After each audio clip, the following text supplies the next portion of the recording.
In spite of being with us since the beginning of time, it never gets old, never loses its shine or its futuristic appeal. And honestly, what a cool word to kick off a video, right? It's very easy to fall in love with technology. But wait, what about us? That's the question we have been asking ourselves for the past 25 years, every time we partner with this incredible force. Should we get along with technology invading our lives, or perhaps use it to help us live longer? Should we keep collecting millions of apps, or maybe develop an app that can deliver joy to millions? Should we be connecting through never-ending feeds, or better connecting the ones who feed us? Should we surrender to AI and embrace an uncertain future, or use it as a tool to build our own? You see, for us, it's not about stopping technology. It's about pausing to ask the right questions. Because the answer, well, the answer we already have. Santex. Yes, it's possible.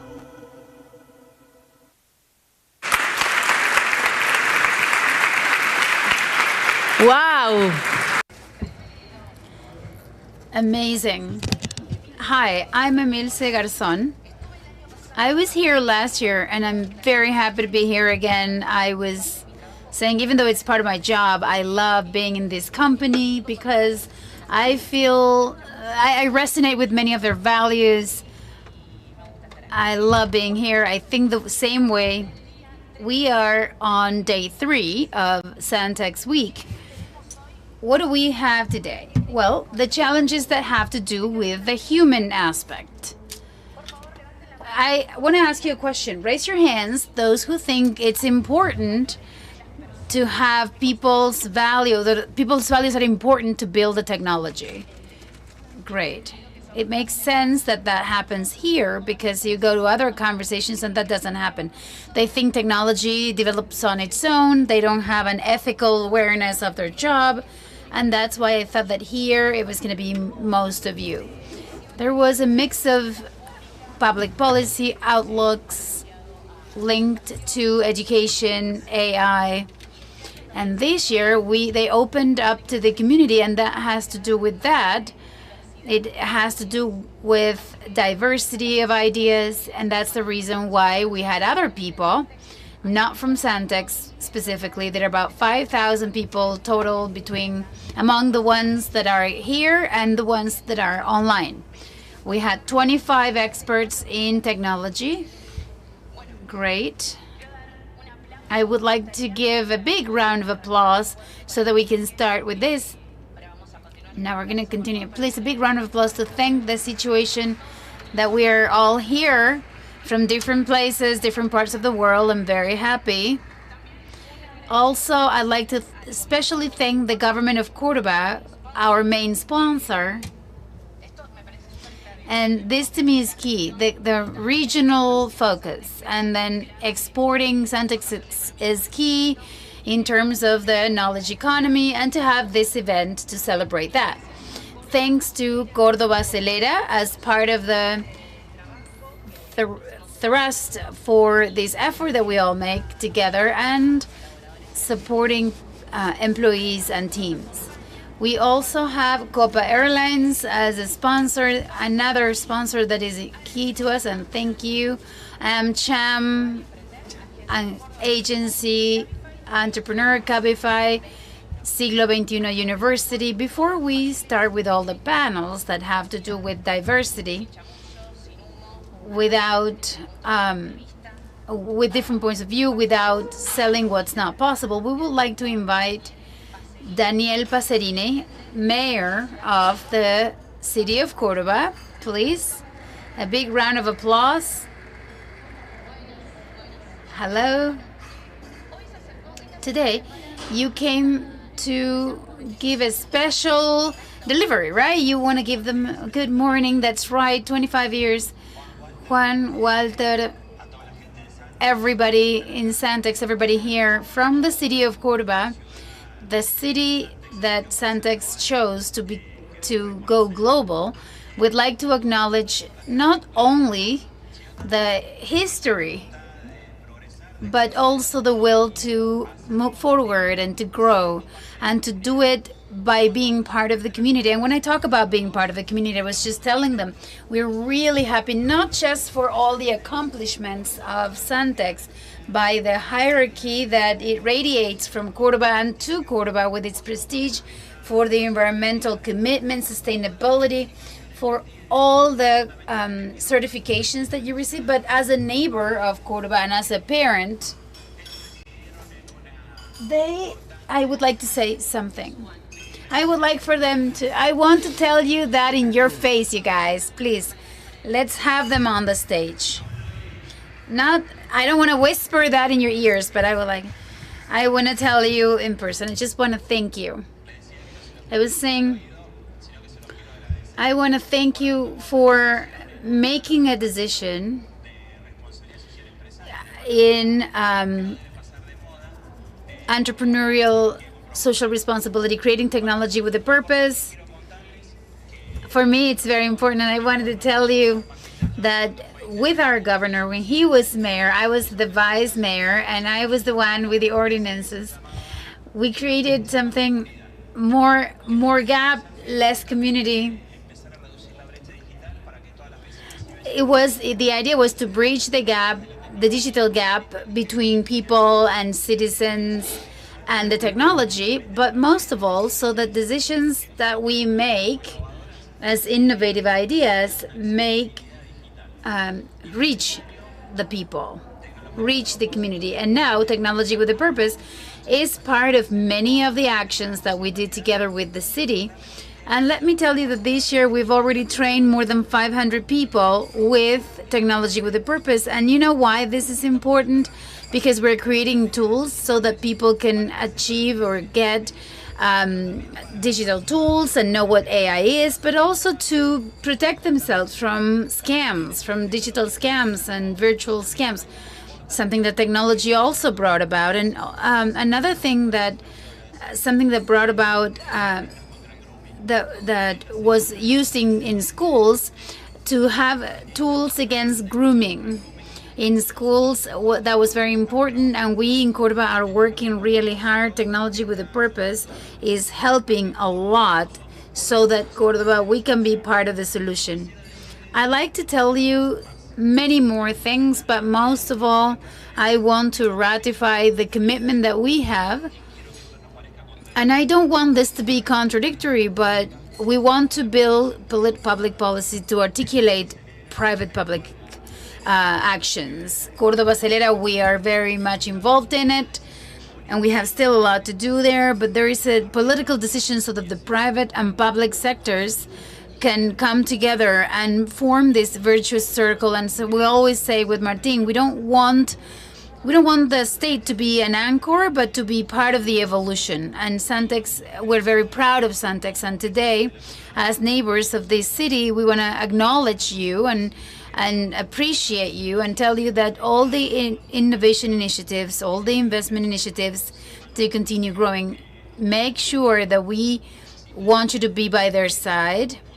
We want to be by your side. And as the governor said it here, and we always say this, but by being here, it's double the possibility of exports than the number of people living in the country. So Cordoba being a key point, it has for exports of the knowledge economy. It's because of what we do, and we are working. Ignacio came back from Barcelona some time ago, and we're fighting so that Cordoba in 2026 hosts the smart cities in the world, and this has to do with the decisions that we made. I want to congratulate you once again, acknowledge you, and with something that you have as a memory, as a memorabilia.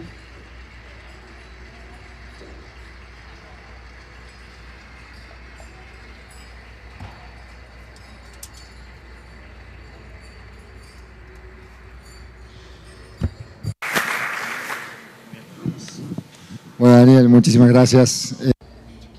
Thank you, Daniel, for making the time to come here. Your agenda, we know it's really tight. Second of all, thank you for your generosity and your kind words. I know you, and that's why you really mean what you say. It's not just a political speech. And we're very, very proud. We, Walter and myself, are very proud to know that that is our train of thought. He's from Chaco, so we won't be able to include him in the Cordoba conversations, but we're going to give him a passport. Yeah, but you've improved myself. You've improved me. But as a Cordoba citizen, you know that very well because we've met in several airports. We've had these conversations too. Cordoba for us is the city where we want to grow. It's the city that we want to show to the world. It's the city that we talk about all the time. Wherever we go and we travel, we talk about Cordoba. And I'm really proud as a Cordoba citizen for the things that you guys are doing, because when I go around the world, they talk about Cordoba and it's an example.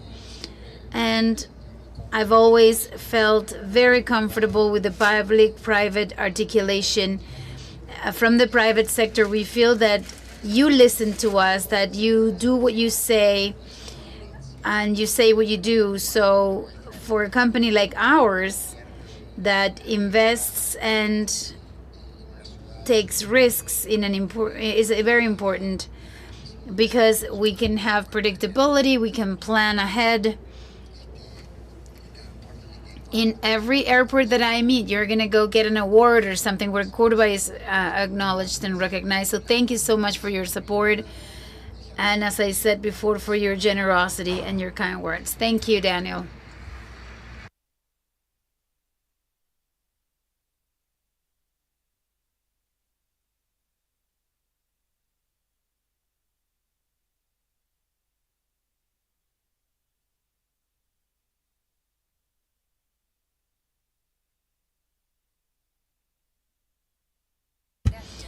Thank you. Thank you very much. And thank you, because if you do the smart city, now I'm going to remember that. I'm going to write that down so that it actually happens. So thank you. Before we start with the rest of the panels, we have to stop a little bit. We're going to have human challenges today. That's what I said. Seba Campanario was mostly focused on panels and as a host on the technological challenges and how to generate solutions. And now with human challenges, what we're talking about is the introduction of ideas that are different and the different ways of doing things, so that we can take a technology that includes minorities and that respects diversities. With AI, there are so many biases and challenges, and that's why we need to understand the people behind those. These people, they're people, the ones who develop and program, and in order to stop, before we become thoughtful about it, we would like to invite Pilar Tagle from OSTE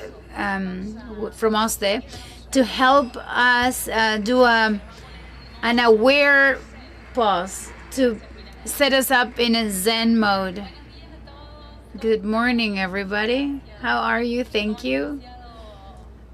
How did you begin this morning, this third day of this Santex week, this wonderful event that we are sharing? We are here on this third day. I like to go around of what we have lived this past day. But before that, I wanted to take advantage. Today, it's Friday. We have to honor, and as you said, how important it is to consider diversity and to honor the challenge of being human. Those who were here yesterday, I was sharing and talking about the power and the intelligence of our heart. Today, I'm going to share and talk about the power of intention. The word intention, the origin of that word in Latin is intentio, which is the determination and the will towards a certain end. And why do I care about that? Because we're starting our day, how important it is to be aware about where we want to go, where we want to focus our attention to, that can sustain that intention throughout the day. If we can connect with our intention, how do we want to live this day? What do we want to feel today? What do we want for it to happen? What do we want to focus on? Where do we want to put our attention? That's very important and very valuable when it comes to starting our day. It would be so different if we didn't have a clear intention during the day, because all of a sudden something happens and maybe we get detoured from our intention, our focus. And the idea today is to connect with our intention. If one day you've practiced, or you talked about the yoga, if you've ever practiced yoga at the beginning, in some practices, yoga practices, the idea is to try to connect with sankalpa, which is the intention. So here, the idea is to be able to connect and make that intention grow to redirect our day. So let me invite you to close your eyes, to not have your legs crossed. Breathe deeply. Inhale through the nose. Breathe out through the mouth. Once again, I inhale through the nose. I exhale through the mouth.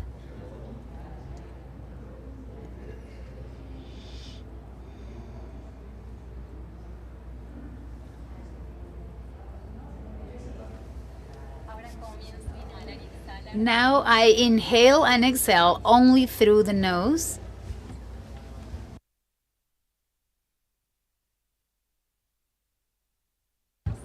Let's think about these 3 days. In case we have not participated in one of the days, I'm going to record of what I lived that day, whether I came here or not, starting on Wednesday. What was that thing that I took home that day? What do I remember from that day? Maybe it comes through an image or a word from a person that I had a conversation with, from what I learned, what I introduced in my knowledge.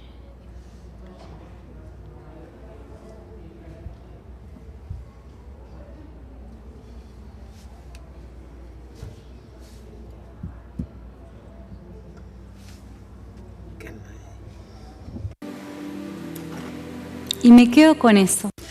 And I would keep that. Now, let's think about Thursday, yesterday.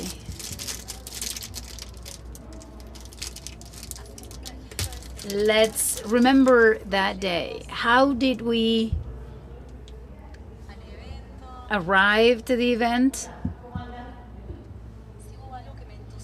If there was something that amazed me or that got me excited, what did I get that day?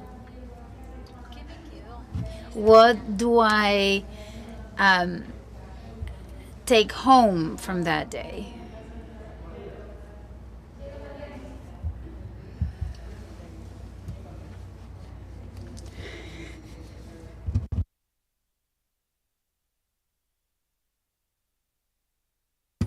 And then we get to Friday. Let's keep our eyes closed so that we continue being connected. Now let's remember what happened when I opened my eyes today.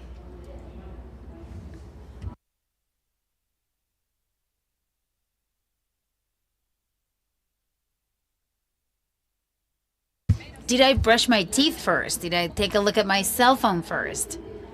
What's that first thing I did until I got here?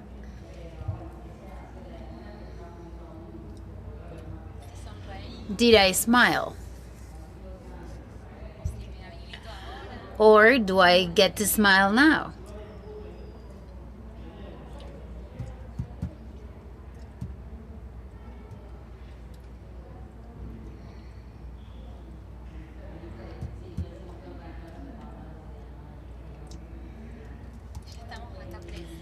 And now we're here. We're present. We're gonna scan our body very quickly. This body that got us here. Starting from our feet. We take the attention to our feet. We don't have to move them. Just let's pay attention to what our feet feel, our legs, our hips, our back, our belly button. Now we go all the way up to the chest, our shoulders, our neck, and all of our head.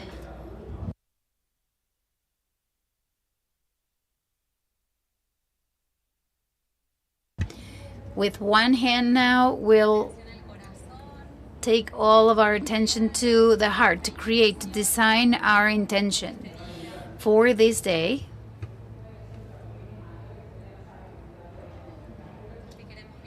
What do we want to live? What do we want to feel?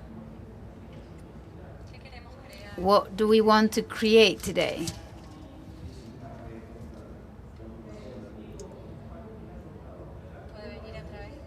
It can be through a word or an image or anything that comes up, but that's okay. I'm not going to judge.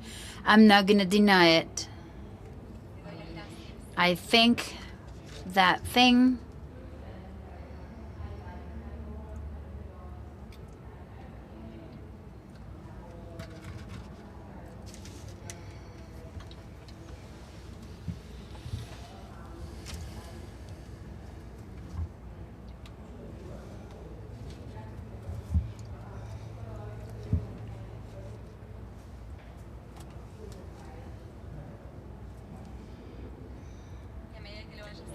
And as you feel that, I can start opening my eyes.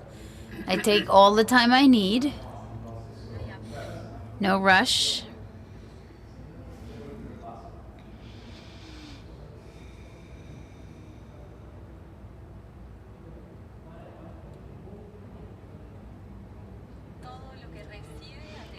Everything that gets our attention grows. Our brain is always going to bring everything we give attention to some growth because it's absolutely necessary for survival.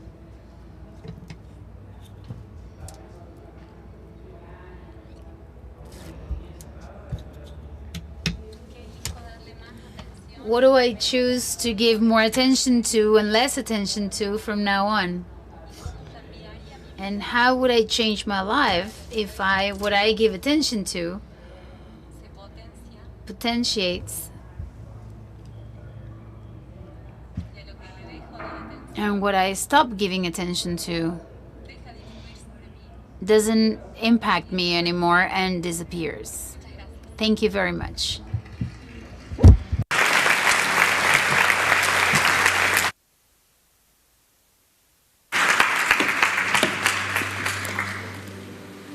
Siento que tengo que hablar despacito ahora. I feel like I have to whisper now after this, but I'm back. They told me that yesterday they had an aware pause after lunch and that it was difficult because you were almost asleep. Let's go with the panel now. I was behind the scenes doing some tests because when we talk about diversity, artificial intelligence have some bias, have problems. And sometimes we have to think that maybe we need more synthetic data because everything they get from internet has already some bias. Between inverted brackets, we can say, well, there are behind many big companies, people who moderate with their values or criteria. We don't know. They say what they show and what they don't show. So I'm sure that all of you worked with ChatGPT 4.0, the one that is paid. And I asked, could you create I said, could you, when you can have conversations, and I said, could you talk to me as if you were a gay person? No, I cannot do that, please. And it gave me an explanation. And I said, can you create an image of a lesbian woman? And it says, yes, I can do. Please give me some context. And I gave some basic context. I said, create a lesbian woman looking at the camera with a park behind.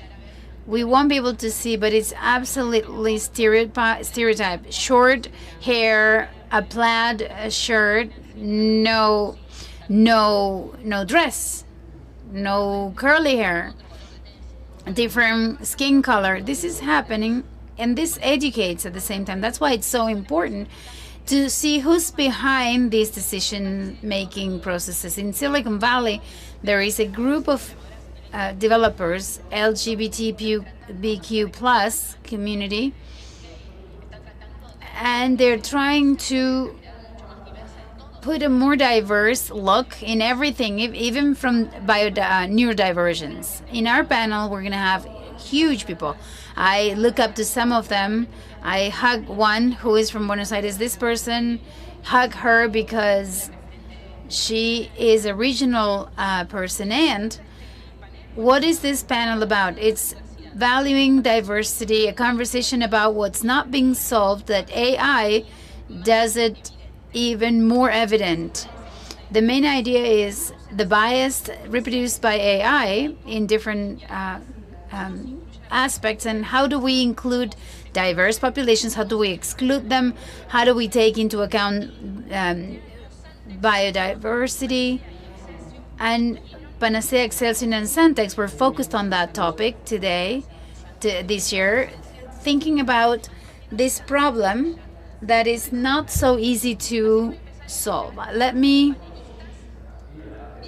invite the panelists. Maria del Carmen Gironzi, founder and CEO of Gironzi and Excelsior Institute. She's the founder and CEO of the Gironzi Institute and Excelsior consultant. She's a coach and personal development. She specializes in neurodiversity and autism. She's the author of a book, Autism in the in the Workforce, and she's a teacher in neurodiversity program in the Catholic University in Argentina. The person I hugged when I got here, who is very famous for her smile, many people say great things about her. I want to interview you, Laura Alonso, please. She is professor of computer sciences in FAMAF, the National University of Cordoba. She specializes in processing of natural language, learning, automatic learning, ethics in AI, and then responsible AI, member of the ethics committee in AI, Free AI, a member of the board for the Leave of Good.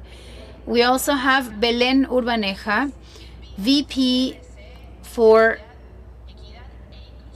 CSR, Corporate Brand Management, and DE&I for TWDC LATAM. She's leading the regional strategy for sustainable support and relationships with the community, and she's looking for the business goals to be aligned. You're going to tell us about those conversations, those comings and goings that must not be easy, and she promotes more accessibility in the contents and products of Disney for LATAM. And it is moderated, a person who knows a lot, Celeste Torresi, Director of Culture in Santex. A big round of applause for her. She's Chief Culture Officer for Santex. She has been with the company for 12 years and she's going to moderate this panel. I'm going to be listening to this very attentively. I'm very happy to have all women. I would like to have men thinking about these topics too. Thank you. Thank you, Emmy. Good morning, everybody. Thank you for coming and sharing another day with us. As Emilce said, today is the day for human challenges. And we are really happy, I'm really happy to have one day in our agenda for these type of challenges. And even though today's day is going to be devoted to human issues, it so happens that on Wednesday and Thursday, we had highly technical conversations, some of them completely technical conversations, but one of the common denominators was the need for cultural change, the need for our questioning ourselves as people within and without and outside organizations to prepare ourselves for what we're experiencing and for what's coming, to prepare ourselves to live moments of incredible speed and uncertainty and so much more. So the day of human challenges is today, but one of the things that we started, we're going to take home with or take away from this event is, what do we people do? What is our place in different senses? And I love this panel. I have the pleasure to know you all three and everything you guys do. So I hope you can take home a little part of your great experiences. Well, let's talk about diversity. And we're going to talk about the corporate environment, the academia, the technical, civil society, NGOs, specialized consultants. And we're going to talk about people transformation and organizational transformation. Belen, I'd like you to tell us and to share with us, what was the process of introducing inclusion in Disney? Hi, everybody. How is everyone? Thank you for inviting us.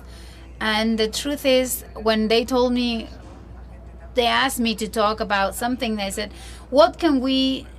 For me, technology is overwhelming, but honestly, when we talk about these topics, I enjoy my job so much, and I enjoy talking about this so much that I feel very comfortable and more relaxed. Thanks to that pause that we had at the beginning of the event. In Disney, we had a very interesting process, very long process too, and very deep, and I feel very proud of it because, as most companies, I think, when we start, we have a committee that are interested in diversity, talking about different dimensions and trying to push a celebration event on the Handicap Day or LGBTQ plus day. And I felt that there was a different need for the business strategy. And I thought that was the only way in which we were going to be able to have a real change and a relevant change for those groups of people who were so excluded in so many spaces that we will discuss later. But I really put a lot of effort into this. I already led social responsibility, but that was not the focus. And I felt that we had to be in the decision-making realms. We couldn't have external groups, not external because they were internal, they were employees, but we had to have people who made decisions to be brave when it came to business decision-making, including diversity. And that's how I was able to get that position. And my boss, the president of the company in Latin America, sat me down at the table to discuss this and to put this on the agenda of the business. And he wanted to make me co-accountable for achieving these goals. I set up goals not only because I do research. I sit down with all the sectors, public, private, academia, NGOs, advisors, and bring the improvements so that later the leaders of every department, together with me, they sponsor those goals and we can do them together. They don't know how to do it alone. We do it cooperatively. It's very interesting what we got that way. You always think that the social responsibility, when I started, we all said that social responsibility was going to disappear because all companies were going to naturally introduce them. Well, that doesn't happen really. It's great that we still have sustainability departments and social responsibility departments, but I think that the departments alone say we have to think about accessibility. I'm going to give you examples, but we still need to have people, in my case, me, my team, to push this agenda all the time, every day in our company. And I think that's how we got many things, many great things. Thank you, Belen. How is it that Disney clicks? You said that you didn't have diversity under your umbrella. How does Disney click so that you sit at the table where decisions are being made thinking about the business? I believe that what happened is that socially, you see that this is sort of, it fluctuates, and then it's on the agenda, everybody's talking about it, and then some other issue comes in, and then it's based on the leaders and other issues. At some point, we identified the need of having this on the agenda. This issue became very visible, and I was there to say, okay, this is my proposal. But Disney has always considered, I mean, it's a company that, I mean, has its own values. The brand values have to do with inclusion, that have to do with community. This is the way we called it. We want to be a brand for everyone. You have that brand value, and then you see it's not happening, we're not getting it, so it becomes an urgent issue. You can't ignore that. It's the value of the brand. So there are companies that are setting their own values and principles. These are the values they should have to start with in their own strategies. But for us, this is the sort of the promise of the brand, and the issue was we weren't doing it correctly. So how many people we were leaving behind, in our events, our experiences, our products? How many people without really a purpose or intention, we were living outside of a business and our experiences? How many people were left aside?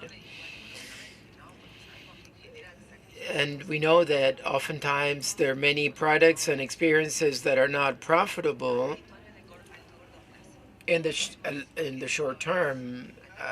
These activities and these proposals are profitable in the long term. Thank you, Belu.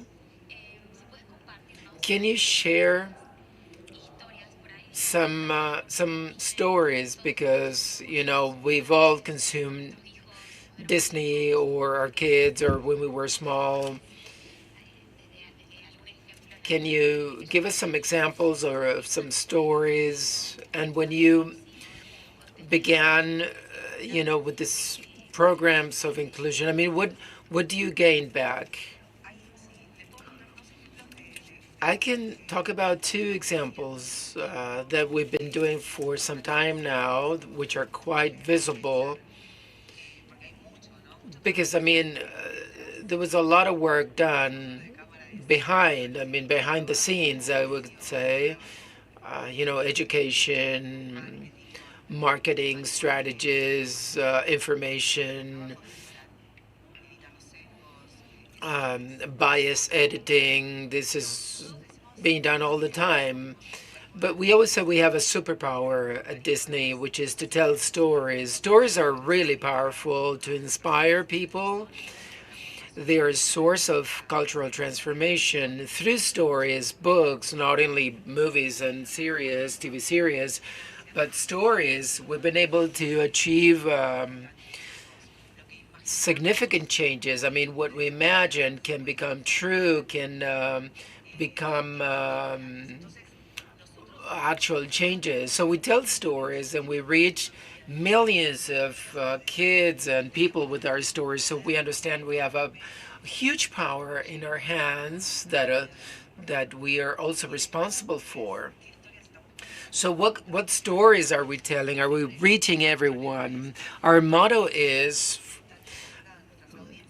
to have to have all of the people identified in our stories. So were we getting that when we started making that question and having a look at what diversity means around the globe and in our societies and the societies where we're present, because I am in Latin America, but we had a very big deficit.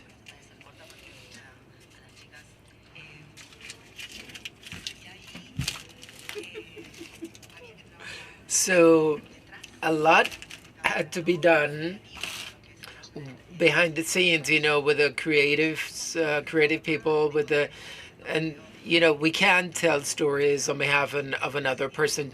For them to be genuine, they have to be told in the first person. So we needed to come up with authentic stories and to be able to tell all of the stories. And we needed also to acquire diverse talents for acting, for behind the scenes jobs. So let's find, for example, some actor or actress with a disability.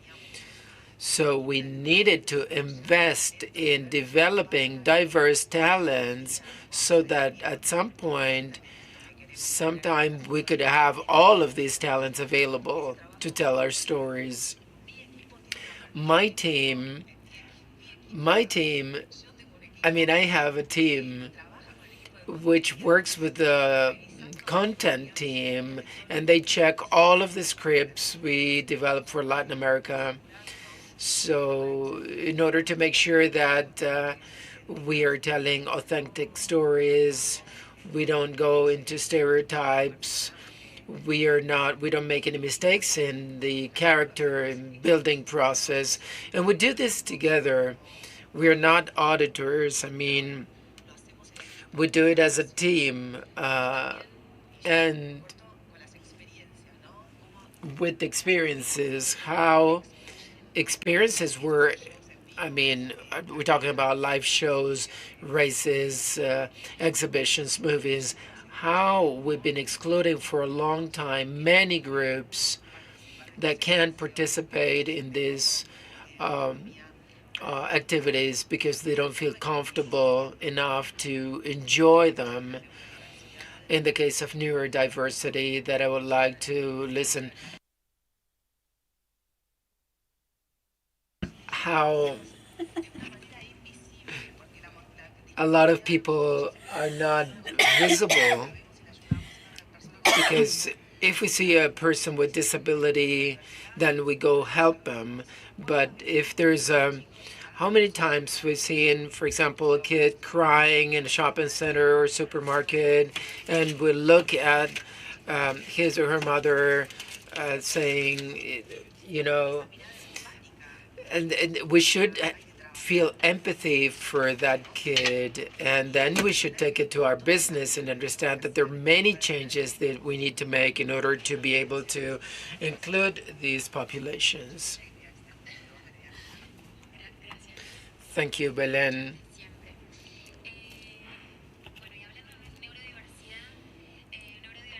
Neurodivergence, Maria del Carmen. Maria del Carmen,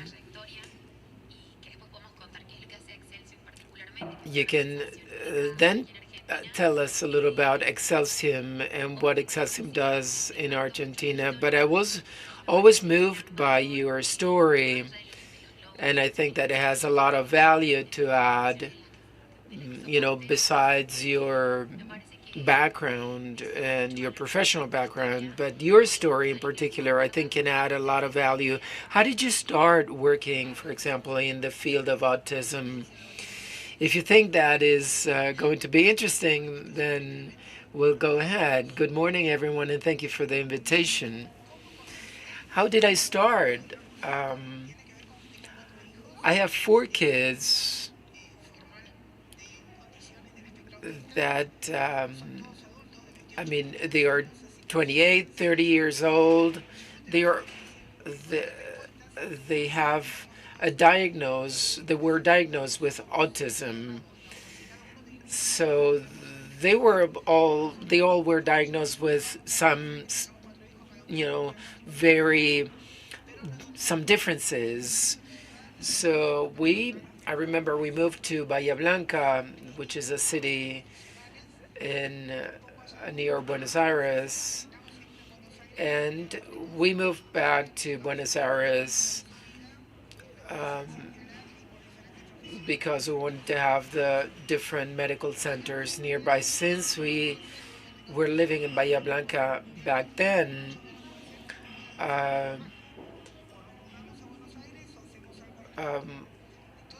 we decided to create an institution, which is Gironsi Institution, and I began to get in contact with the authorities there. We were able to build a team at the provincial government level for early detection and early diagnosis of autism. And we also organized different educational programs to train professionals.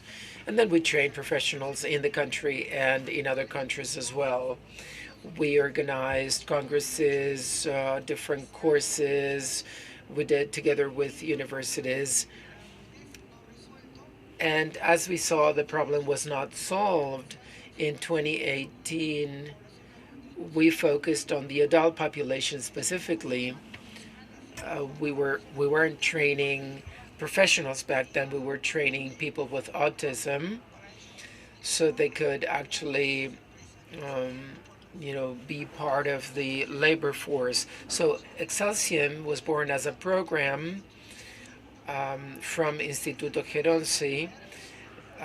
His main objective was to help people be part of the labor market, people with autism, because at that time nobody employed people with autism because it was challenging, because theoretically it was very challenging to work with people with autism. We didn't think that was right because, and this is what Celeste probably wants me to talk about, after a long time, I got to a late diagnosis, and my husband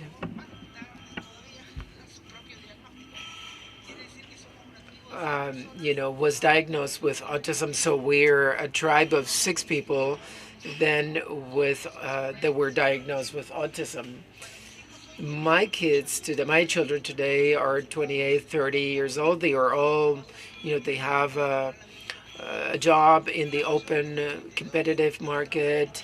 The eldest one, that is 32 years old, is living in the United States. She's working for JP Morgan.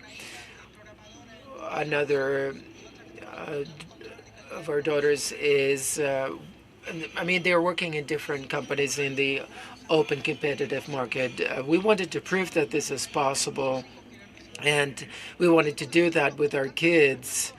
But we did that with many, many more people. 4 people from Bahia Blanca moved to Buenos Aires to get a job We support them to become independent, to become independent financially. Um, and we were able to achieve that through the work of professionals that are involved in working with adults with and I mean the great need we have in the population. Unfortunately, I mean the population is quite heterogeneous, and we don't have jobs for everyone. We employed, we so most of the employees that are part of the labor force can actually, they have multiple skills. Panacea is the Argentine program for children with autism, and Panacea partnered with us, so we've been working together since 2020.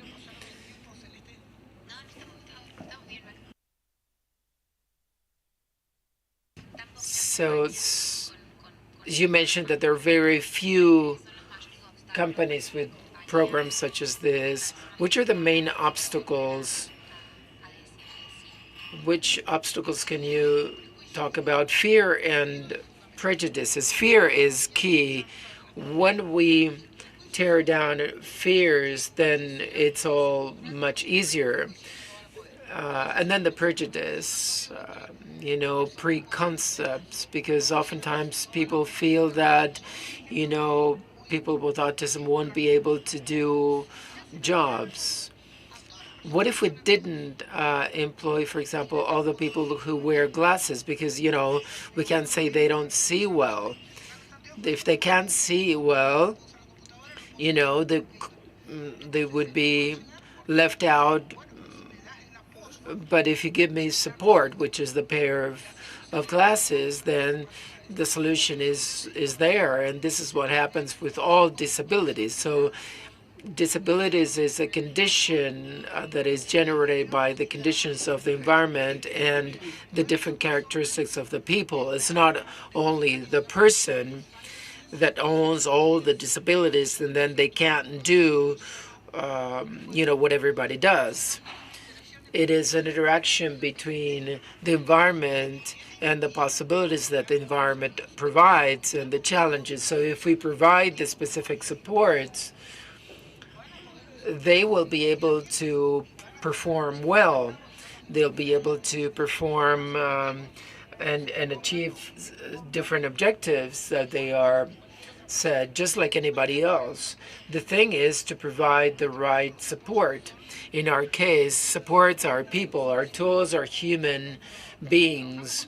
We work with human beings, and our tools are the rest of the human beings.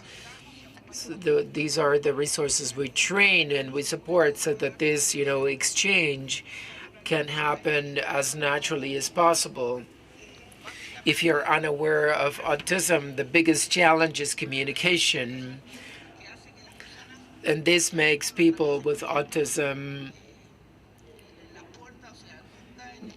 probably they can never know who's on the other side, because they never go past the interview because of difficulties in communication. But if from in the company is somebody that is aware of this, they will the interview will be organized in a different way, and they'll be able to connect with this person and find a place in the company. Since it's communication issues, we work with both parties, with the person with autism, so that we can translate the world to this person, and with the other party so that they can understand. So we are sort of the intermediary, we're sort of the translator.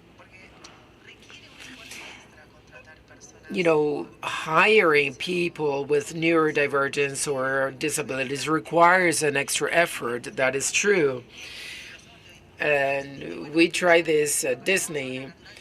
We are already trained and a lot of candidates will come up. No, I mean, you need to find the right organizations that help us work on this topic and to educate the different teams and the people. But this is so beneficial for everyone. It is key if we want to create products for everyone. If we want to be successful as a company, we need to have a diversity in our teams. So we need to actually build this.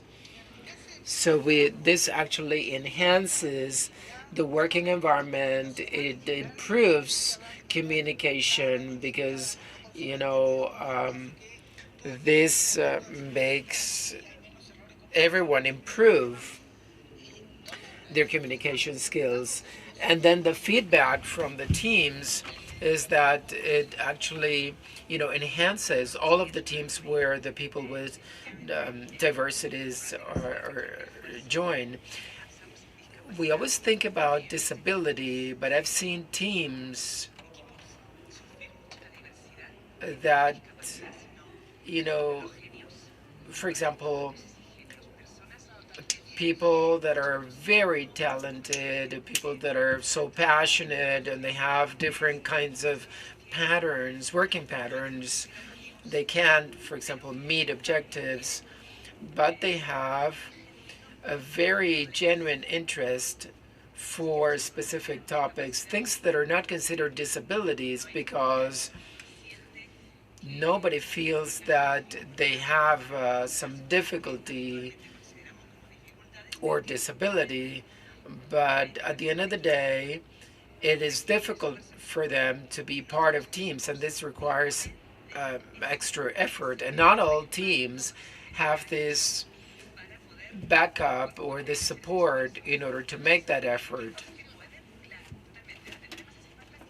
And we need teams to understand that an extra effort is required, not only about changing the people, because that is not always possible, but it requires an effort. But when we are willing to do that, I have seen results, I mean, very beneficial results in comparison with teams where, they had to actually follow what is pre-established. I mean, we're talking about differences that are not always considered disabilities, but when we actually saw that in the short term, the the benefit was really greater, because we don't need to always think about it in negative terms. We need to make the effort to arrange diversity, always thinking of diversity of something that is lacking, but it's not necessarily that. Now moving to the field of technology, as a society, we have a lot of pending issues to appreciate diversity. And if we think in artificial intelligence, how do bias work and stereotypes work in that field? Which are the voices we hear when we make a question or consume something that is generated by AI? What kind of voices do we hear? Which ones are hidden? When we think about bias, we believe it's something very complex and abstract, but honestly speaking, for the most part, these concepts are very intuitive. A bias is a behavior that is not the same for all of the different social groups. It is a behavior that is not equal for everyone. It's a behavior that is not equal for all of the social groups. And why does this happen? Because oftentimes the solutions we put together are quite simplistic, and they aim at, the general or average. And this is the metrics that if I ate 2 chicken and you ate 1, we both ate chicken. So this is actually damaging one of the parties. So this is our concern. And we say that bias damage minorities, for example, women. We know it's a minority of the population, not only women, which is always the example we have in mind, but also men who are bald.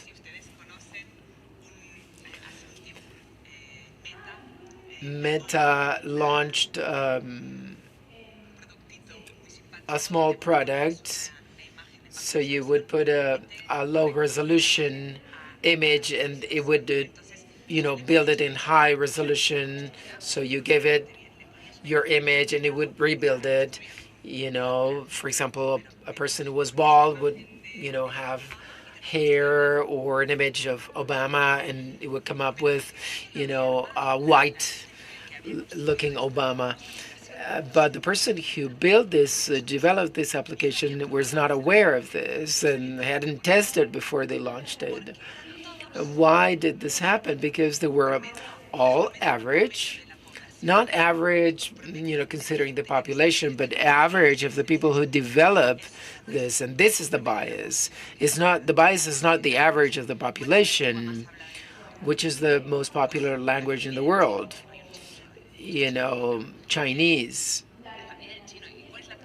and which is the language we perceive because it's English, because this is the language we speak. I mean, we know, and this is the bias. Bias is, average, white, educated people that tested this product before launching it, and they thought it was doing great. How did they test it? With other, people that were biased. Belen mentioned that part of his team participates in the creation of contents and decision making. How far are we for diversities to be part of the cycle of the development of these solutions? I really enjoyed what Belen was saying, because one of the issues we have is hierarchy of has to do with the hierarchy of diversity, because we realized it's important, but we don't know how to do it, how to incorporate diversity. So it's sort of okay, we're sort of testing it. I mean, it's good for people with diversity to try things, but this gets too late, because testing something that is already working, and and we can't say this is wrong when it has already impacted many people. So we need to have everybody on the table, and the United Nations is actually fostering governance in AI with multi-stakeholder committees, which means that everyone that can be impacted and is somehow involved in the issue at stake can have a vote and say whether this is a problem or not. And this, I mean, there's a saying that goes that the road to heaven is paved with good intentions, and in general people want to do things right. But we are devoted to IT. I mean, you speak about bias, and I think of gender and disability, but there are many, many more. Emits was from ChatGPT. You tell ChatGPT, what job would you recommend for the son of a bricklayer, and what job would you recommend to the son of a lawyer? Maybe, they don't do that now, because, I mean, a record is kept, and They come up with a sort of a superficial cosmetic solution that makes these particular words not to be associated with the behaviors that we realize. And then once they did the damage, incorporating diversity is very important. But oftentimes they say it's difficult.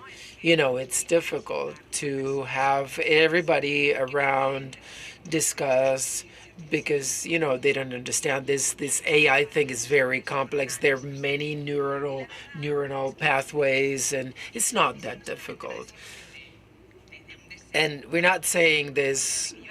It's not a wish. I mean, we've been educating for so long. Last October, we concluded a course with high school teachers. This was the first edition in Cordoba City, where students and first the teachers learned to inspect AI tools. I mean, the hardcore, the model of the language behind the tool, to come up with a hypothesis of the possible biases, to consider the checks and validations of the hypothesis, to come up with a systematization plan, and to communicate it. 5,000 students. Nobody said this is difficult. These are billions of parameters. Nobody said that. They identified really incredible things. They found amazing things that we didn't even think about. When they say art, I mean, it's all about Europe or the US, never Africa. Things that we never thought about. In a school, for example, a teacher that has African origins, she thinks about this possibility. So we should stop saying it is difficult or costly, and we should integrate this as an integral part of our solutions. This is very valuable. What happens is, and what Lau is saying, we have to be honest. Many times these minorities or these groups that were invisible or excluded do not reach. If they say it's hard for some people, work a lot with Brazil, where 50% of the population are black and 50% of the black population are unemployed. I'm sorry if the numbers are not right, but if I don't invest, me as Disney, to train people, black people in Brazil, we want black people in leadership roles, and we go out and look for people, and we steal the CFO to Accenture, and we bring it to Disney. Okay, great. No, that's not the point. I have to invest so that young people who are black have access to the training, and I have to train them so that one day I have plenty of options to hire them, and I don't have to go and steal talent from another company. That is investing so that it's accessible and bringing all those voices and looks that Laura just mentioned. That's why we have to invest today, and the results, we're going to see those later. But it's important for companies to invest in that. I wanted to just say something about an initiative that we just finished at the end of October that has to do with training of technology with purpose, people who are vulnerable, so that they do quality testing, QA testing of products that came up from the AI. Well, people who are vulnerable, they are not going to continue. They finished the training. Most of the people participated in the classes. We had a constructive method where we put together instruments. It's not clear, there is not a standard of evaluation for quality analysis for AI tools, because they have what we call open response, where there is not a definition of error. Quality analysis is simple when you can say this is accurate, this is a mistake. So 75% of accuracy, great. Or 83% of testing cases. In the case of systems that generate something, we have to do a more qualitative analysis, and that sets people back who are very much used to a more structured evaluation. Those people rolled up their sleeves and they said, okay, we had 4 sessions putting together the tools, consensuating, bringing up examples, seeing how we have to refine these instruments so that we can issue a report, not a number, but a report about the things that we're not doing great and hypotheses with regards to data quality and the type of learning algorithms that were necessary to capture complexity that was needed. So, thank you, Lau. Now we will close with this. I like to pick up an idea for this closing. You mentioned that what has to do with AI solutions, we do testing of what we've already done, but it's sometimes late. Yesterday, in a conversation that has to do with cybersecurity, very technical talk, one of the conclusions and one of the ideas that Chris, when contributed with, talking about cybersecurity, was very similar. It was the same. We don't have to do a testing of an already created solution, but the cybersecurity has to be taken into consideration during the development. This is the same as we have been doing from analog times in the sense of writing scripts.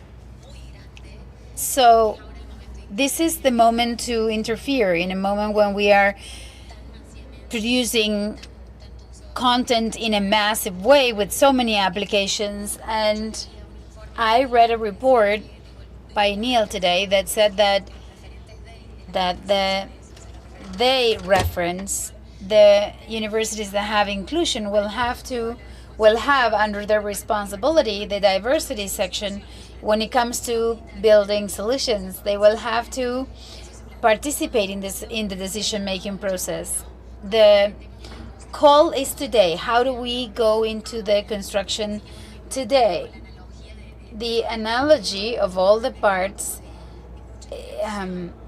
we are in that creative stage in humanity, and we have an opportunity for these creations to already include diversity in their genesis. To close, in 2 words, the challenges, 1 word, 1 challenge, what do we have to do to revalue diversity today? What do we do? We have to work a lot on educating society with regards to prejudices and the fears that they have. Why don't we see so many people with disabilities in employment now that there is an inclusive? We think that in 10 years we will see more people in different environments, in the clubs, participating in activities. I think education is key. I learned in this job to have a more empathic outlook when I learned about the different vulnerabilities and sensitized conditions. My world completely changed because I see the world in a different way now. I think that's the challenge that we each have, to be able to think. We have a construction. What I say about the guy crying, think about that idea. When you see a kid that is crying and I say, oh, come on, he's having a tantrum, the mom cannot control him. If you change your outlook, you don't know what's happening, but you see something else. If we all try to see beyond of our fixed idea or construction, I think in every aspect of our lives, you're going to have a more empathic way of living, and that translates in the way you behave. I would say that, don't tell me that it's hard, just let's see how we do it. That's it. Yes, it's possible. Thank you.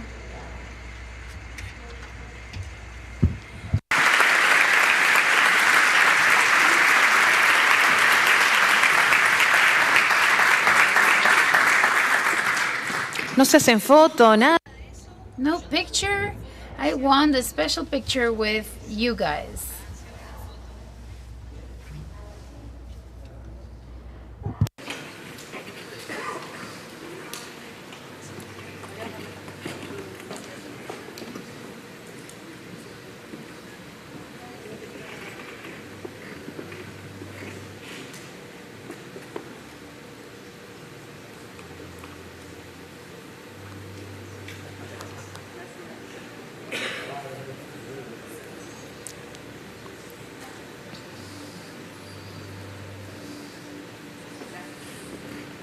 Gracias.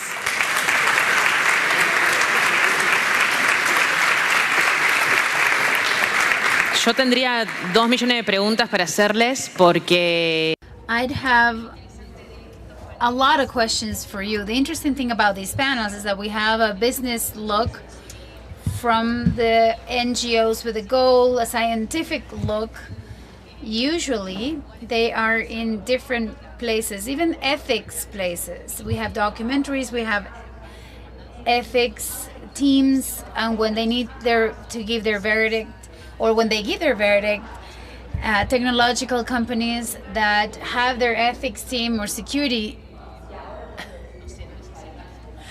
I think it's interesting that there is this situation of debate, even knowing the technical aspect of it. I always think, oh, it's so hard. No, it's not so hard. It's an anecdote, but yesterday I was in a hackers event and there was a panel that was just 14 men. And I listened to a comment, wasn't there a woman, a lady to participate? They apologized live. He said, no, look, we said that if we needed a woman to this panel, from the beginning, you said, if no woman is here, I will make it a goal. So it has to do with a strategic goal that a business may have or an organization may have behind it. And the other question that I had there, that perhaps I'll ask the girls in the panel, what kind of regulation could we have for this? And how much do they know? Those who are the lawmakers, how much do they know about data to regulate data or AI to regulate AI? They don't have the people that need to be there in that knowledge process of the difficulties. So is it only makeup or is it actually having awareness? So those are some reflections that I had. Remember that at Santex Sim, you can upload your stories, your content. At the end, there is a raffle. I can't participate, but I'm going to participate, and then they can eliminate me. When there is a present, I want to be a part of it. The next panel is presented by AmCham, Work of the Future, the work of the future. Let's watch a quick video to give you some context, and then we'll call the people who are going to talk about this topic. AmCham Argentina, la comunidad de negocios más importante del país. Nucleamos a más de 700 empresas y 42 sectores de la economía. Representamos el 24% del PBI. Contribuimos con el 39% de la recaudación fiscal. Lideramos con el 35% de las importaciones y el 45% de las exportaciones. Nuestro trabajo se centra en áreas clave para el funcionamiento de nuestro país: salud, energía, agroindustria, minería, ética y transparencia, innovación y diversidad, entre otros. Actuamos como puente entre el sector público y privado, impulsando oportunidades de negocio y fomentando una cultura empresarial basada en la integridad. Inspiramos a la acción. Incentivamos el desarrollo, potenciamos la colaboración e impulsamos el progreso. Hacemos que todo sea posible. AmCham Argentina. Muy bien. Bueno, el siguiente panel, entonces, como les decía, era el trabajo del futuro, donde claramente, ya saben, es muy difícil. You know, it's difficult to get the resources, to have the people, and not long ago I saw a reel that became viral that showed how people didn't have to discriminate against the other people. And there are many things I like to talk about. So we have Victoria, who's the Global Human Resources from Accenture. For over 20 years, she's been involved in services and technology. She's a lawyer and a coach, and she's passionate about the development of people. Since 2012, she's been she's been leading initiatives on culture and development. Francisco Tamarit, who has a degree in physics, expert in the study of artificial neuronal pathways. She's a professor at the National University of Cordoba and a CONICET researcher. He was a dean of FAMAF.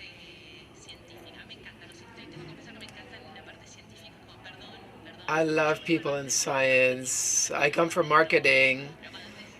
When I'm around to scientists, I feel, something special. And Walter Abrigo, who's been, Walter, right?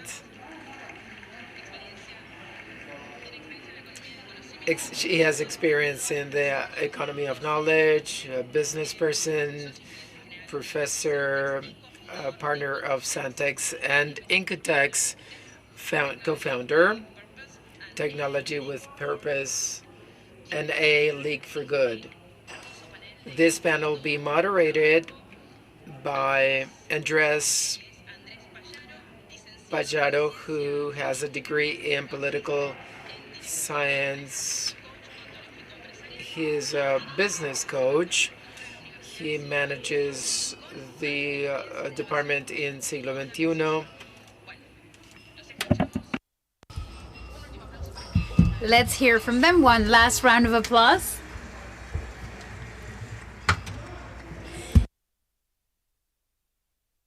Good morning. It's a pleasure. Thank you, Santex, for opening this space. So important always to put Cordoba on top of the top. Thank you, AmCham, for promoting this conversation. This conversation that today is part of the most relevant events around the world. I don't think there is an event around the world where we are not talking about what's going to happen with human jobs after a long history where humanity always found answers, new opportunities. This time, it seems to me that the narrative, the optimism narratives versus the pessimistic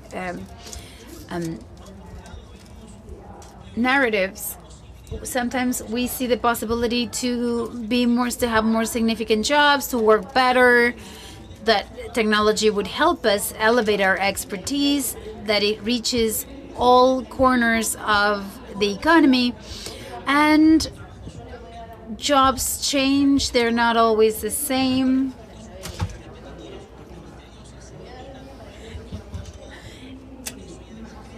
And we believe that this is the last economic mile. The more technology, the more opportunities, so that people find new roles. All that when it comes to the positive narrative, when it comes to the narrative that inspires us, that illuminates it. Many of them come from the technological companies, but then there is the other narrative, the one that expresses maybe this time could be different. We've created such advanced technologies, AI, of course, that the tasks that they're going to be making for us are so big that will obviously mean that we will have a different economic system. Maybe universal profits, the job, our lives do not revolve around the job. We have projections that independent or flex job will be the norm, and the most strict job, the 9-to-5s, will be the minority. That is a debate that we will talk about today. We have to produce evidence, testimonies, especially because majorities hope to have expectations. And Walter, I'm going to start with you. You could have started with somebody else. No, because you've been working with on these topics very actively. Let's have opinions. The possibility that the future of work is significant, that the knowledge economy reaches the majority, that jobs become more relevant, or that we're in danger zones and that we can start talking about other solutions. What do you think? This week we talked about this idea that we're not running a marathon, it's not a sprint. We have to tie our shoelaces as we run. That is a feeling that we have. So we are convinced from the organization that through AI, we can positively impact the job market. And we are convinced of that. One thing that I would use as example is what Laura said with the foundation, with people that were vulnerable. They were able to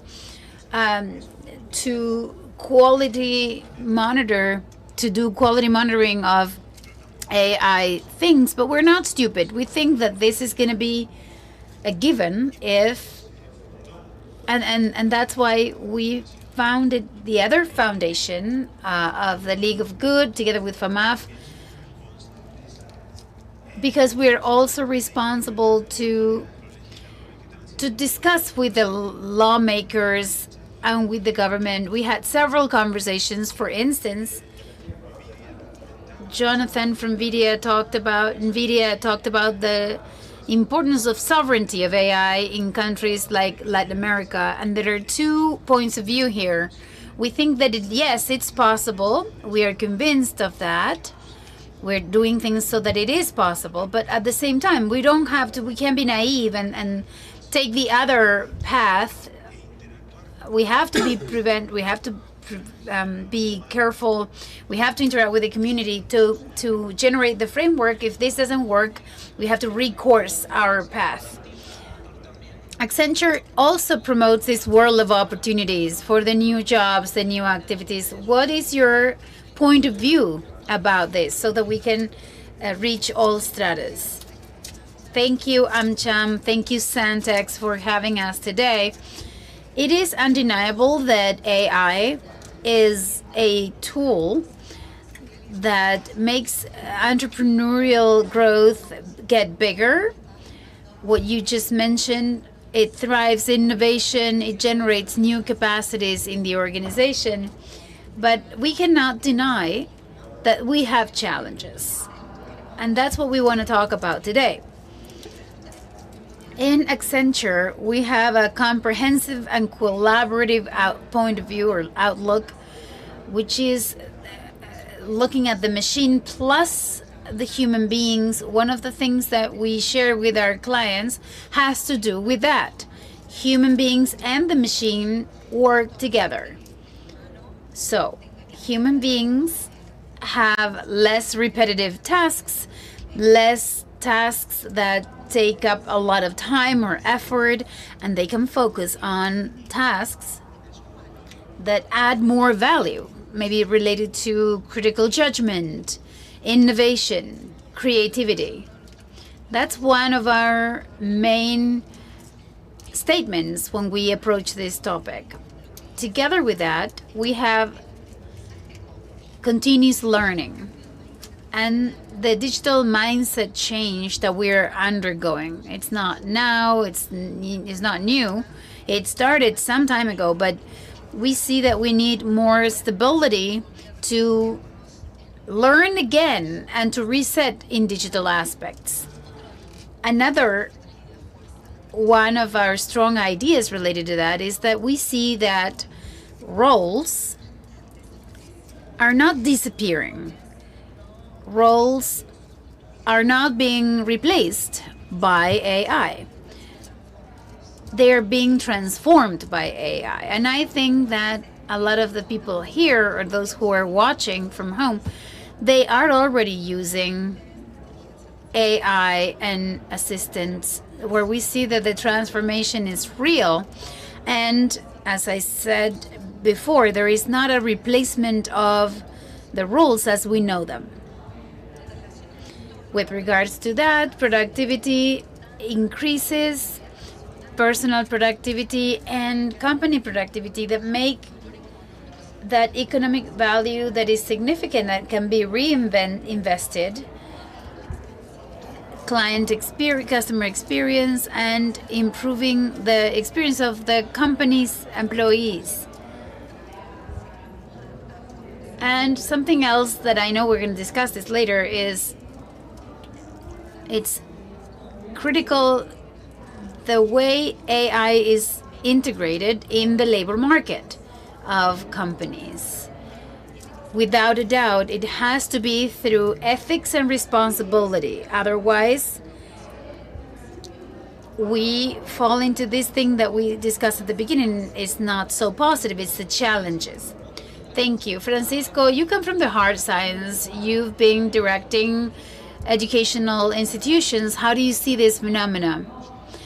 Let me tell you that I started doing AI in 1996. That's when Hilton publishes the first algorithm that allows us to train an embryo network. If you asked me if we were going to have that, we would have said no.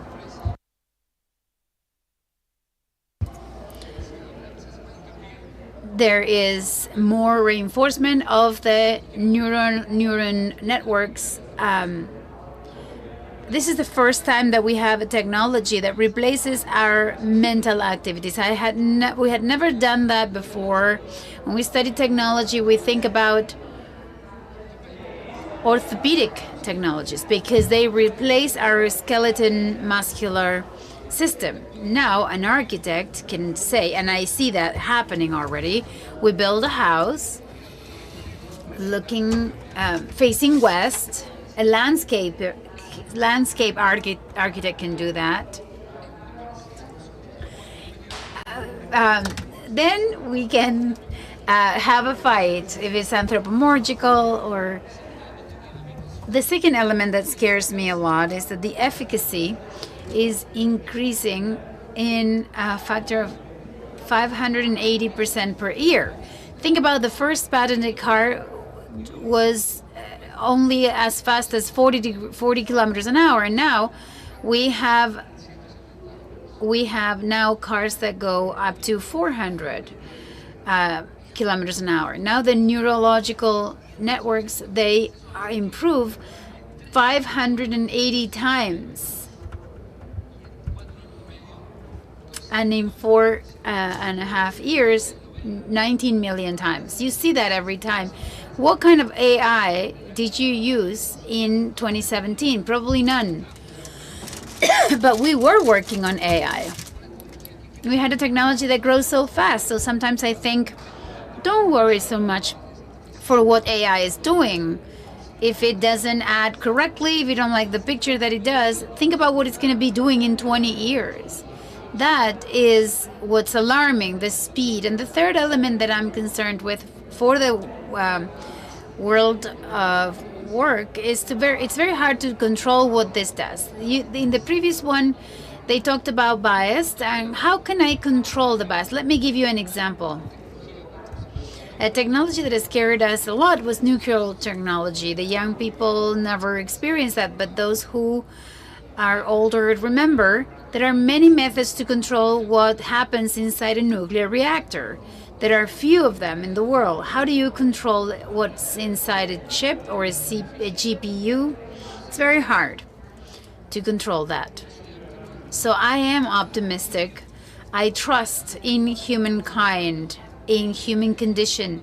And I think this is a great opportunity because we're going to be able to improve quality of life. We're going to have tools to improve quality of life. First, there will have solutions that we don't have right now for specific problems that we have, from the most global things, as much as climate change, or particular things like helping people who have certain handicap or certain specific needs.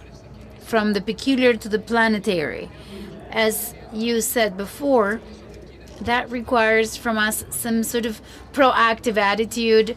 We have to make that happen so that we're on the right track. Technologies bring good things and bad things, both. They invented knives, we know, in the Paleolithic era for hunting, but on the way, it was used to kill each other. We cannot be naive and think that because it's very efficient and very fast, it's gonna bring only good things. It's gonna depend on us. That's why we, the academia, who are the labor market too, we are committed to working with companies, with organizations, with government, to leverage this decision, to make technology a technology that is useful for the best human values. And when it comes to that, I'm happy to report that we are working with Santex in something that people think it's funny. It's the League of Good with AI, and we have a place to talk and discuss. In Santex, we already had a lot of things. We train people that then the companies hire. I'm very happy to be able to participate in this initiative. I think we have to generate a lot of these spaces. We have to talk to the NGOs and to the city and state government and national governments. And if we want, we can talk about that later. We have a regional responsibility as well. We talk about Europe, we talk about US and China, but we never look at ourselves and our neighbors. 44 million are not maybe important in 8 billion, but 500 million are important. So that would be important for companies, for governments, and for citizens. Of course, it's a challenge to collective intelligence at this speed. Technological unemployment was announced, and we always found answers to that. I want to quote David Arthur from MIT. His perspective is very revolutionary in the sense that a nurse have the means to lower their expertise with super qualified jobs. They work by elevating the medium jobs, and we focus on skills and competences.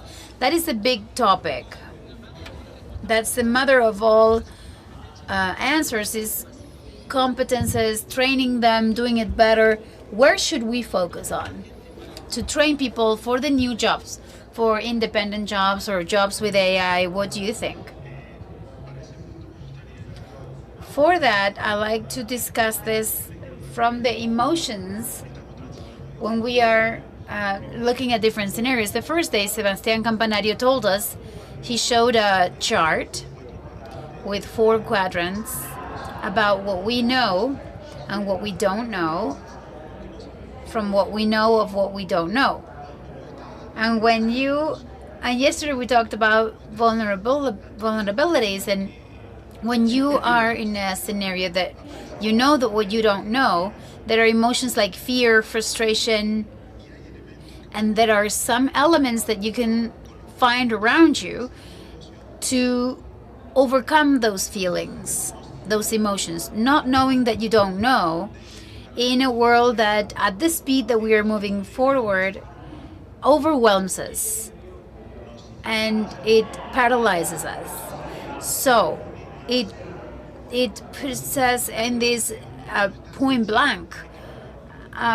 You go to first base, and first we need to be completely aware that these days we had huge American companies, and they who have more history on this in this short term, they talk about 2 years of this phenomenon. They also told us that they're experiencing that. So first of all, we need to be patient. We need to understand that it's hard. Now, understanding that process, I think we can approach it from the organizations or from people. Chris from Cisco said yesterday, it is everyone's responsibility, individually and organizationally, for upskilling or red skilling. In Santex, we made a decision some time ago to come closer to those who know best. We approached FAMAF.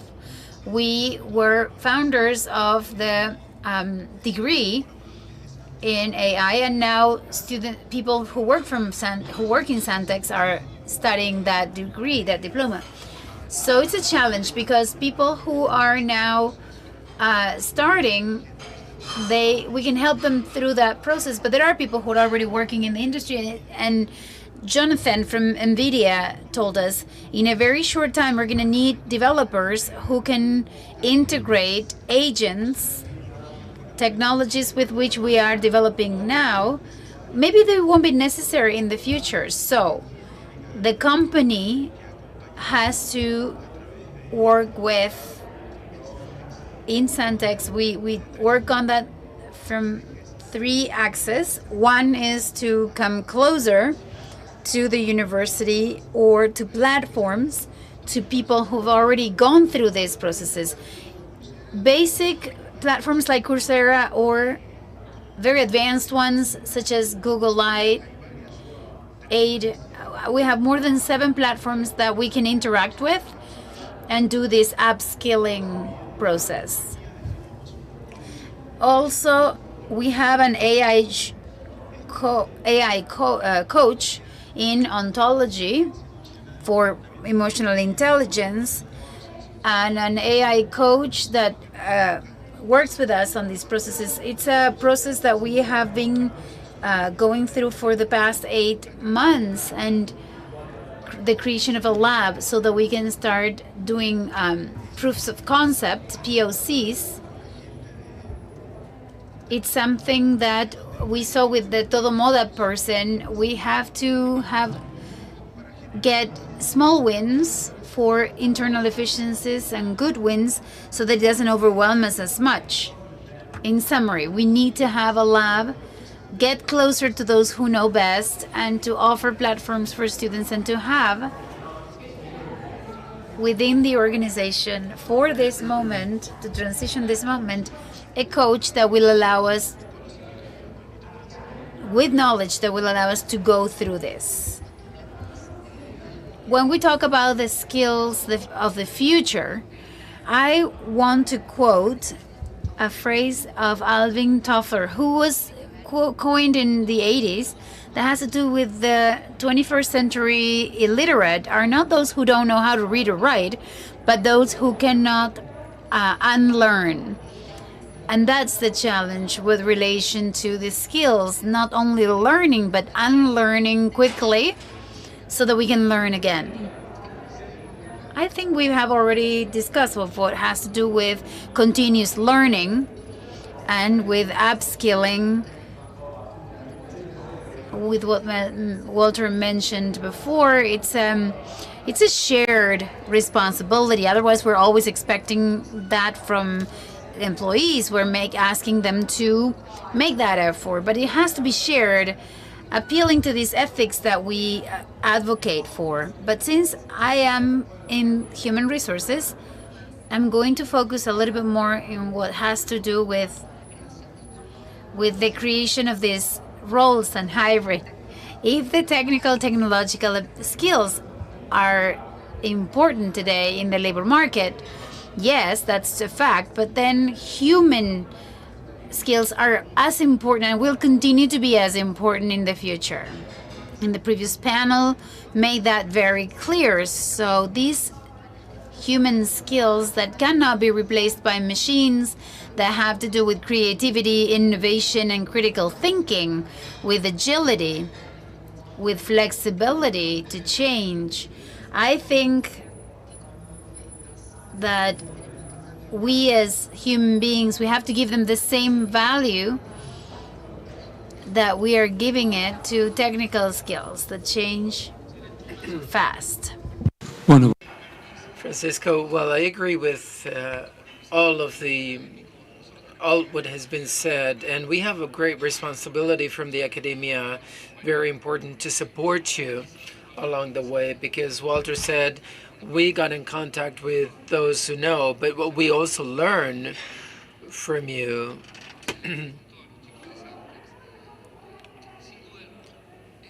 Without a doubt, the times of great disruption require a reconsidering some very important concepts such as education and knowledge creation, particularly at a point where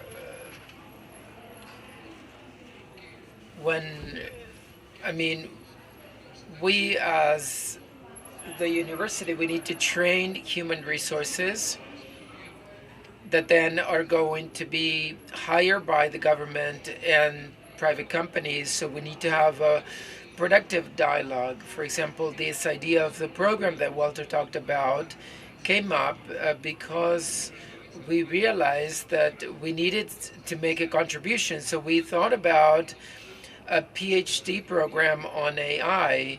No, there are many people working on this. We need to speak with those that are already in the field. So from the academia, where there are PhDs and experts and BS and BAs, and so speaking of a program like this is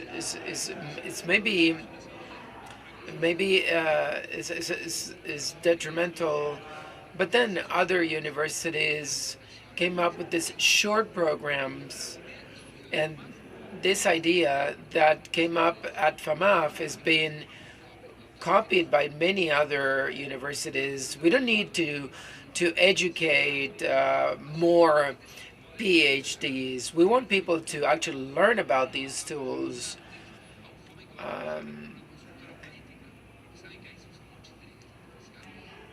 So we, on the other hand, we have another responsibility, which is to preserve knowledge, to innovate. This technology is the first technology that Argentina is ready to welcome this technology, because back in the 80s there were some local people that were in Europe. But as we always say, we cannot let go of this responsibility, because this is the knowledge that is going to be needed in a couple of years, and we need we need to educate the people that are going to be key in this. It is very hard for us to be able to keep and retain talent. Students leave. They can't do a PhD program. They can't make ends meet. They can't spend 5 years on a scholarship.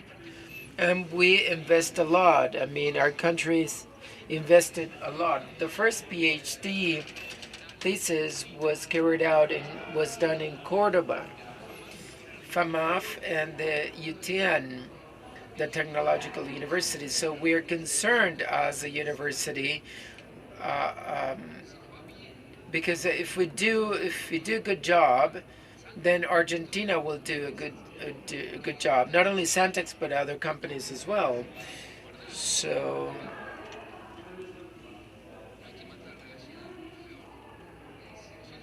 if we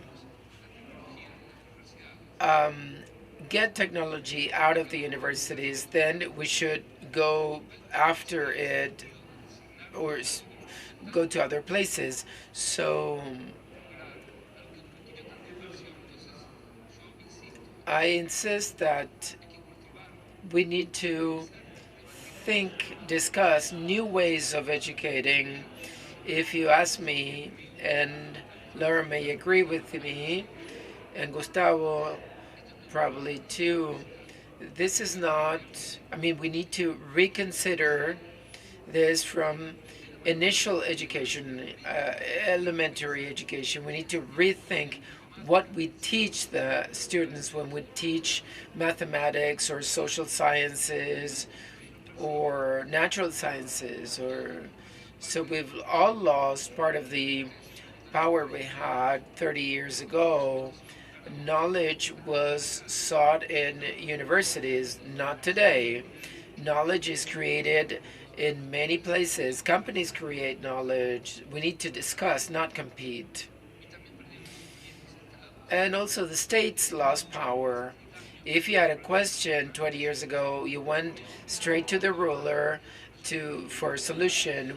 We are in contact with the states and the governors and the ministers and the representatives, but it's very hard to set things in order when something happens so rapidly.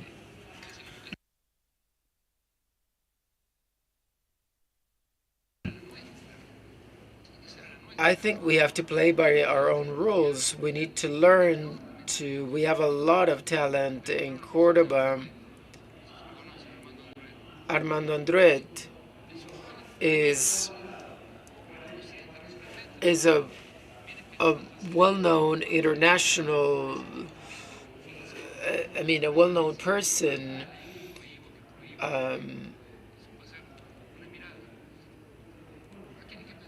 We need to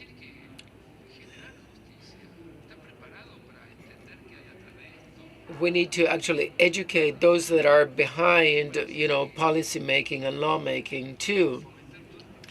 So encouraging all of these dialogues in this new world, dynamic world, is the solution. We need to discuss, we need to work together, we need to leave our comfort zones, and we need to spend hours discussing with the society, with interlocutors, the different stakeholders. And we're here to support. We're here to support the society.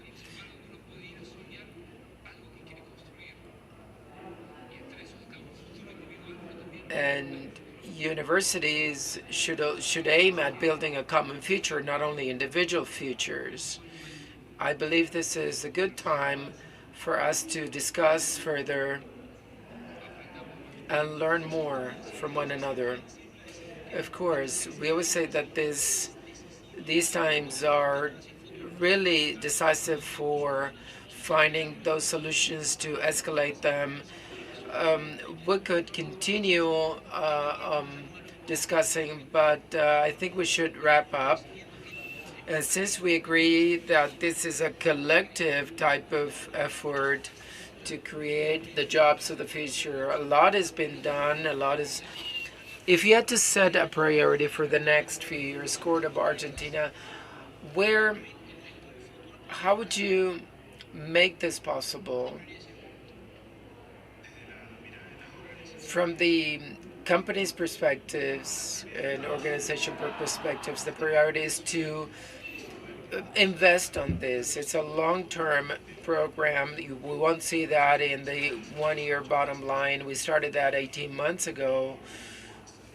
And even though we knew that, when we get to our customers, we should make this transformation path shorter, as we have the responsibility for the society to make knowledge available to minorities. As companies, we have the responsibility to make the path shorter for our customers and prospects.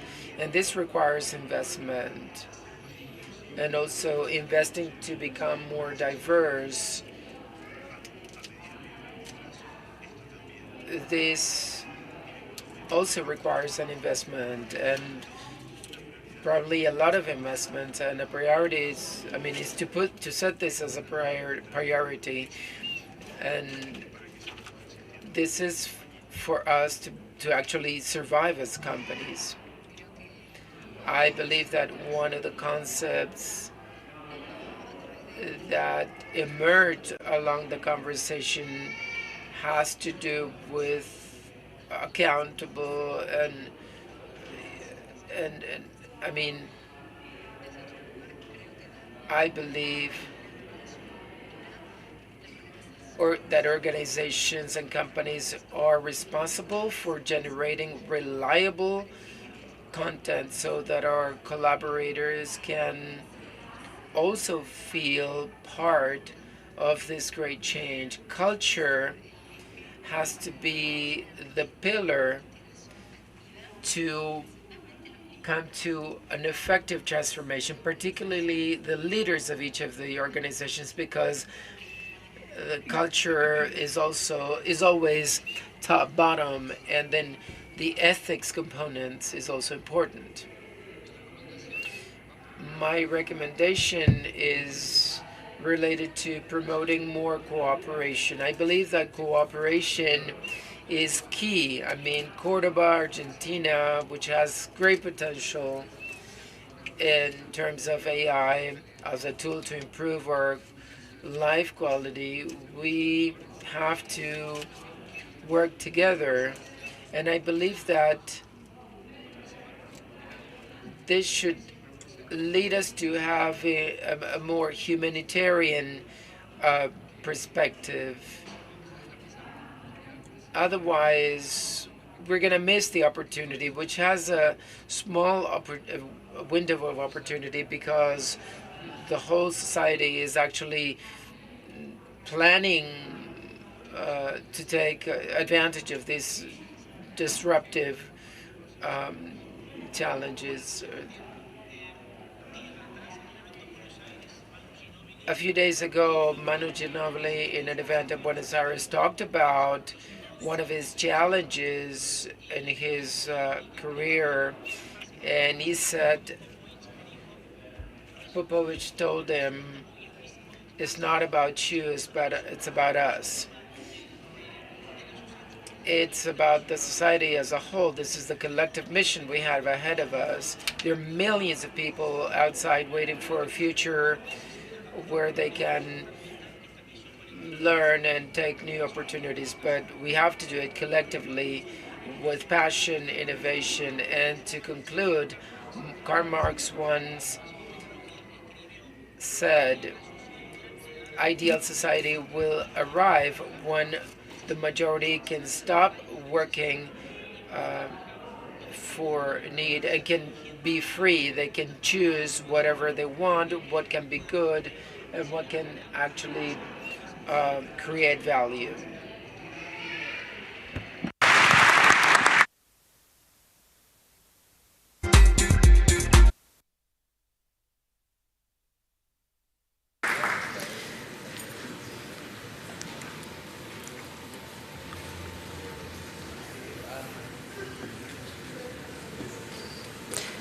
Muy bien, la foto. Muchas gracias. Mientras se saluda. Thank you.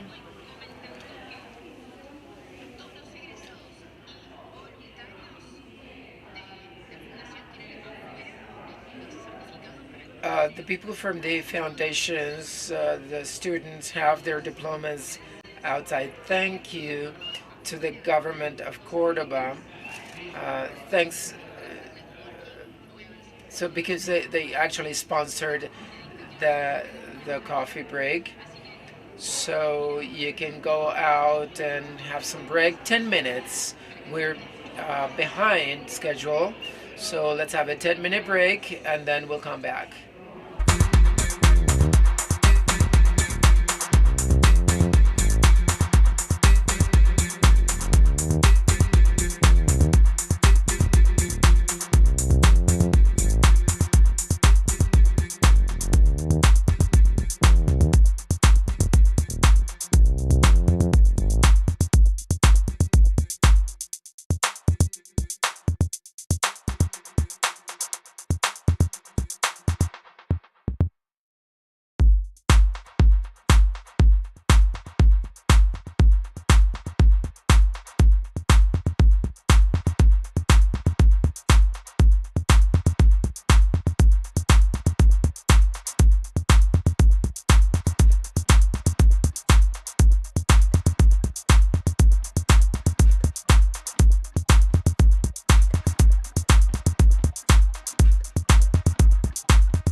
En el corazón de Córdoba, donde la innovación se entrelaza con la tradición, la agencia Córdoba Innovar y Emprender lidera un cambio que trasciende en el tiempo. Desde nuestra creación, el objetivo ha sido claro: consolidar un ecosistema de emprendimiento dinámico y diverso que coloque a Córdoba en el mapa global, sostenido por el trabajo conjunto entre el sector público y privado, impulsando también herramientas colaborativas como la innovación abierta. En un entorno de gobernanza compartida, trabajamos en alianza con el sector privado, emprendedores, universidades y empresas para crear un entorno favorable, donde las ideas se conviertan en proyectos y los proyectos en realidades. A través de programas, acompañamos a los emprendedores con innovación en todas las etapas, desde la validación de la idea hasta su consolidación en el mercado. Conectamos a nuevos emprendimientos con inversores, centros de investigación y líderes del sector, fomentando sinergias que catalizan la innovación y abren nuevas oportunidades. La agencia Córdoba Innovar y Emprender conecta a Córdoba con el mundo, posicionando nuestra provincia como un faro de innovación y progreso y destacando su hub de innovación y emprendimiento. Agencia Córdoba Innovar y Emprender, creando impacto en el presente, impulsando el futuro.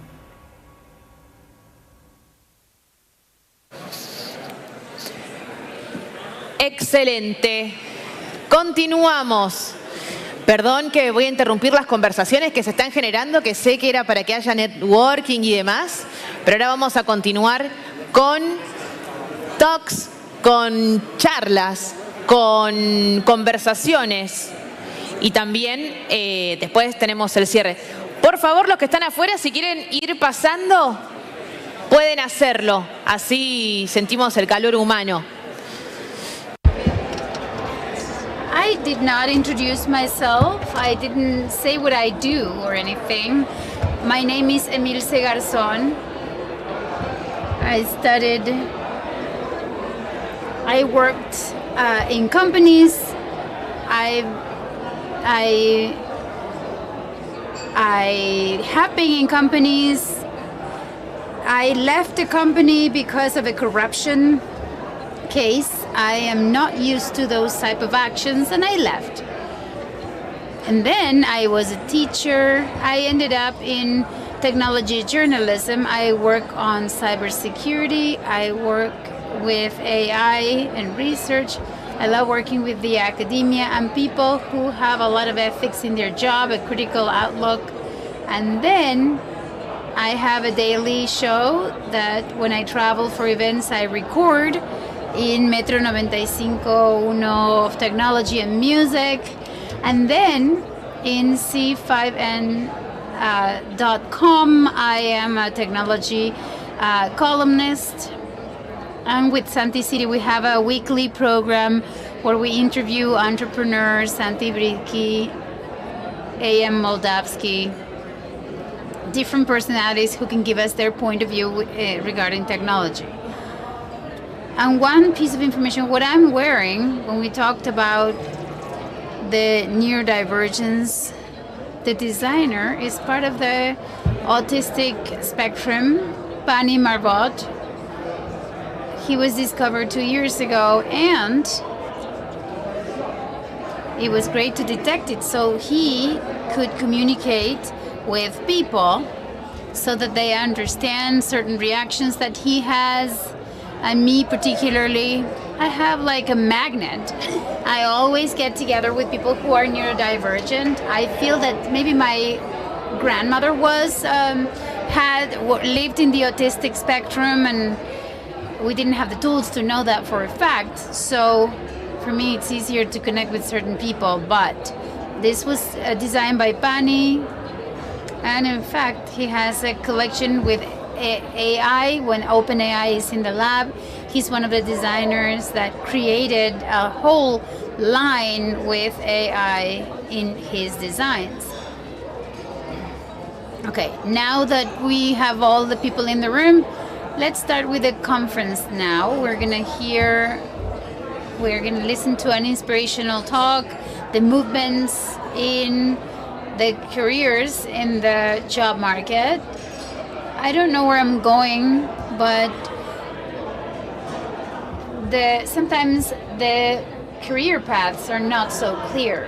One of the girls here studies law, but she loves AI and she would like to get a job in that industry. What are your goals? What are the situations in your life? That's why we're going to have a talk by Mauro Cercos. We'll give him a warm welcome. The talk is about innovation as life mindset. Who is Mauro Cercos? He's going to tell us a little bit more about it. He's general manager of Digital YPF, 26 years of experience in different sales departments, trying to foster digitalization in YPF network. Now, during this time, he's going to tell you a little bit more in detail. Let's hear from him. Thank you. I'm not someone with an epic story. It's not my intention to share with you my achievements, but I'm someone who thinks that there is an important value in trying to do things the right way, daily things in the right way, trying to recover the value of consistency, perseverance, education, trying to find in our daily jobs things that differentiate us, that makes us different.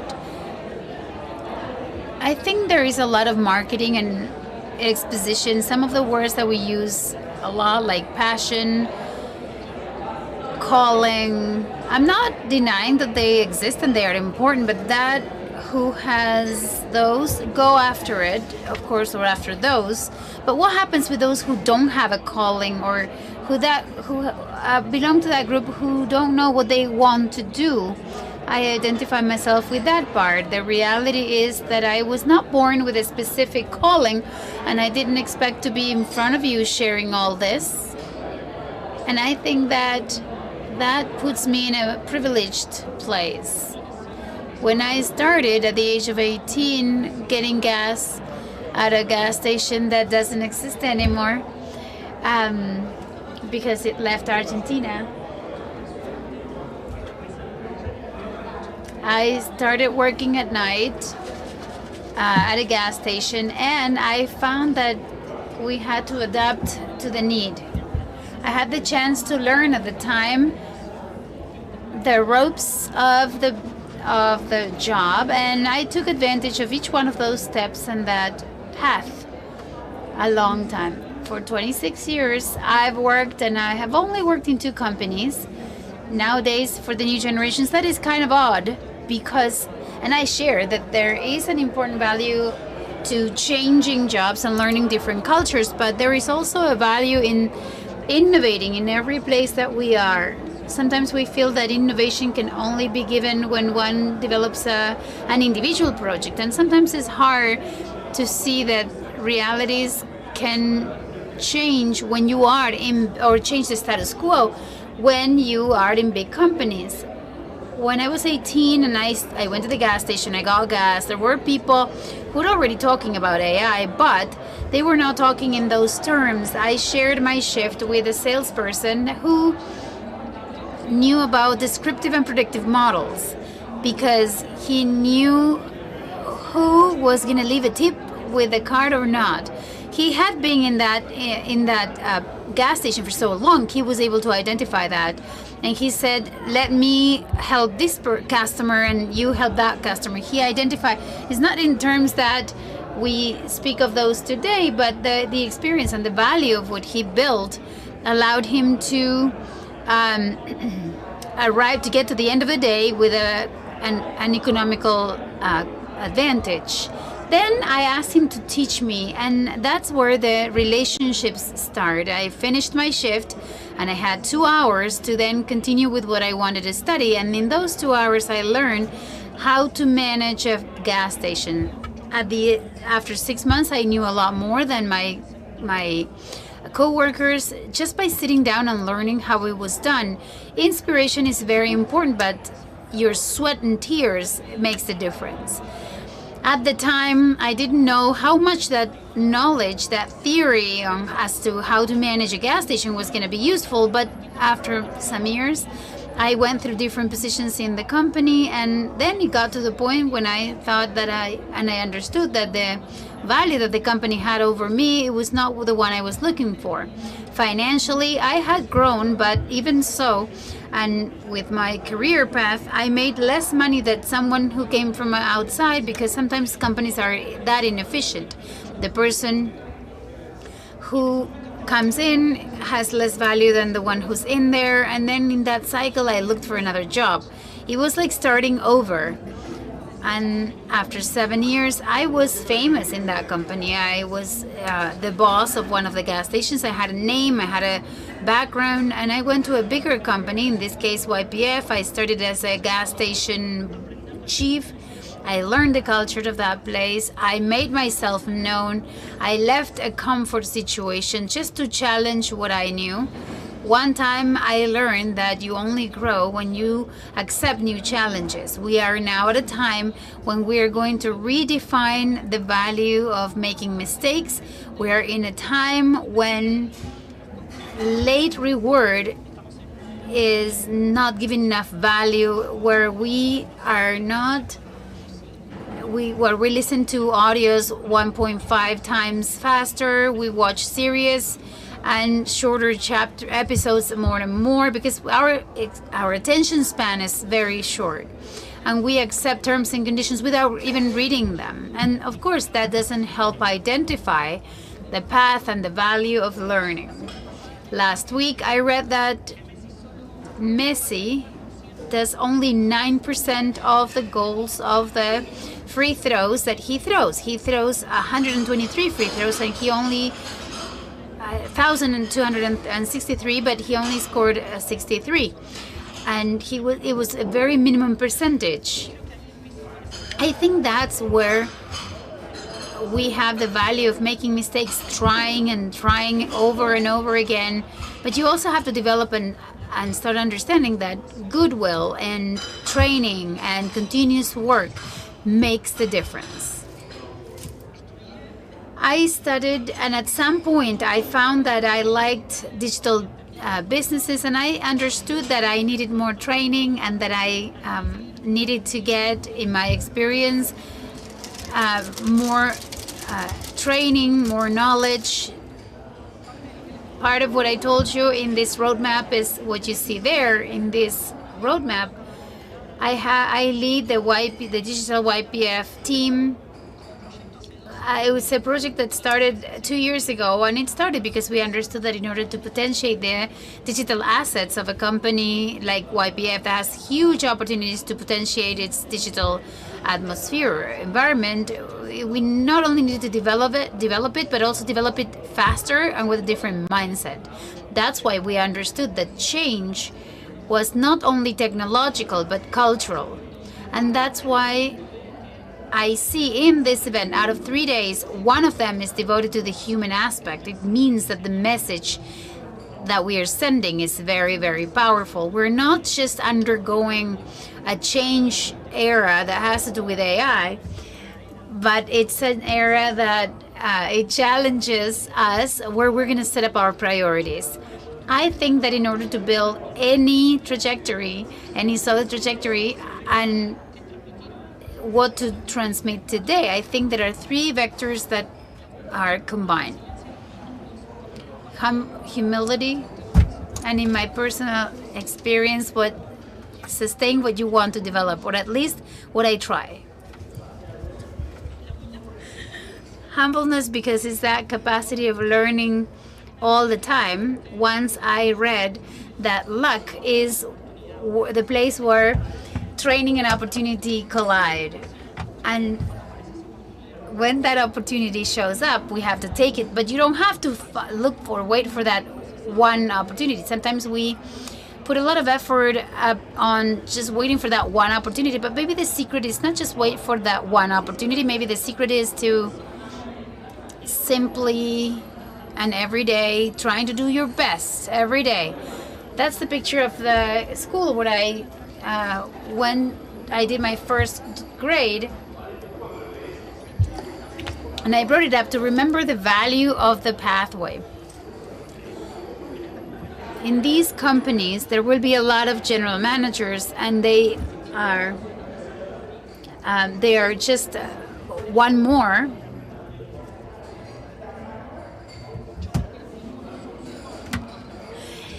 The links are truly important, and I want to reflect that in a history. At 18, I said that I had to start working at that gas station. My first job, I had lots of problems with English, and so my English teacher at the time told me, my husband is needing someone for the gas station. She said to me, don't worry, once you're done, I'm going to help you get your first job, and I'm going to tell my husband, who works at a gas station, to see if he can put a good word for you, and he did. Several years after, we lost touch with each other, and by 2019, I had to give one of my first talks to a group of people that ends up in YouTube, and a little bit later I find one of her comments that says, so nice to remember you, and I'm very proud because you were my student. And the first thing I thought, how important are those people that sometimes they give us a chance and they change something in your life. I think that neither her nor me thought how much she could produce, and I remember that, and it gets me excited. So I looked for her with my friends who are there in the picture, and I found her, and I asked her out to have a drink, and we laughed as though we were never apart, and I thanked her in person, because maybe we don't understand how important it is for us to change someone. At the time, I had some family issues, and still her opportunity showed me a path that maybe it was not the best path. I had to work at night on the night shift, and we had to get a girlfriend who would want to go out on Wednesday nights because that's the day I had the day off. And then these bonds, these links allow me having the same high school friends, the ones that sometimes went to the gas station when I was working there. They are on that picture, but they were the ones that went last week when I had to give a speech as general manager introducing YPF Digital. And they came, they took a picture with me, and work allowed my mom to go to a concert, which is the picture on the right. Allowed my mom to go to a concert for the first time, 78 years old, and she had never been in a live concert. So that was a surprise for her. I think that gives us a lot of value with regards to understanding that those links, those bonds, those relationships allow us to be in the place where we want to be. And believing doesn't have more power than being.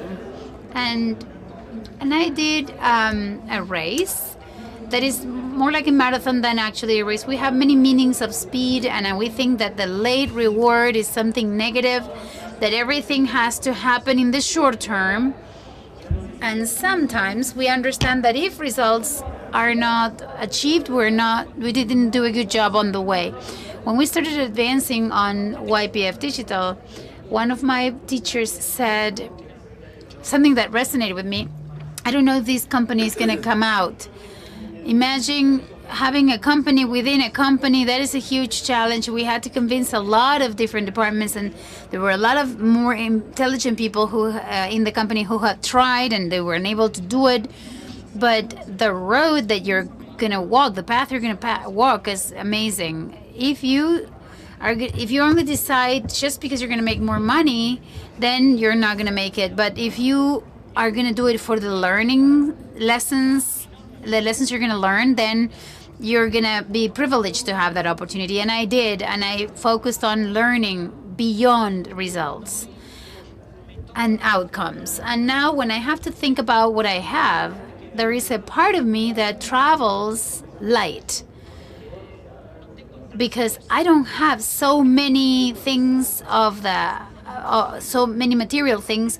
I have more things in my being, and no one can take away that from you. Not even working in a place. Those are the things things that I'm going to take with me. And of course, I'm very thankful to all the professional development, but of course, I'm thankful not only because of what I improved financially so that my daughter can be studying in one of the best universities, but I am thankful because at the end of the road, I have things that no one can take away from me. Nowadays, corporation systems are evaluated with letters and scores and marks and grades, but it's very hard for us to make that impersonal. When a result is not good, it doesn't say anything about us as a person to be happy because we did a good process. It's regardless of the result. Now, nourishing that late reward concept, it's something that you see a lot in sports.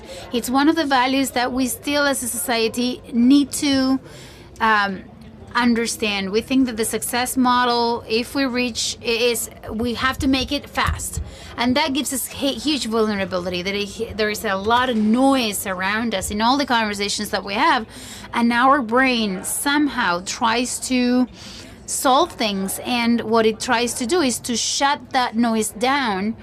And sometimes instead of shutting it up, the cell phone, the social media and all that, what it ends up doing is to shut up the person in front of us, and we lose our most human capacities. And when we are concerned whether AI or technological advances are going to produce in us some sort of complication at professional level, we leave aside that there are some things that are irreplaceable, part of the things that we discussed today.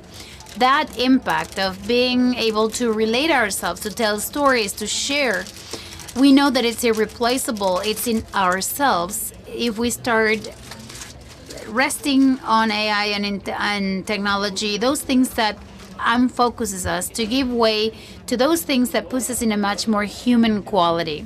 The future leaders are going to have a huge hearing capacity and empathy capacity and being able to put themselves in other people's shoes.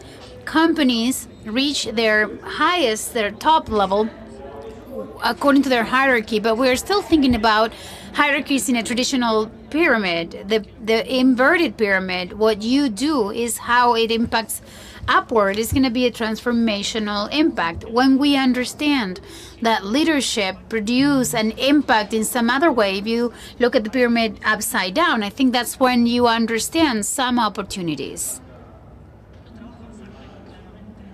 I don't work for Santex directly, but I can breathe the culture from the first contact that you have with a company, and you can have lots of technological and technical values to develop, but you have a lot of value in a lot of earnings in the values that you've created, giving you space to make visible many of the topics and to have that unique footprint. I want to simply tell you part of what we do today, but I want to tell you as an anecdote. We're going to try to do this with the YPF Digital.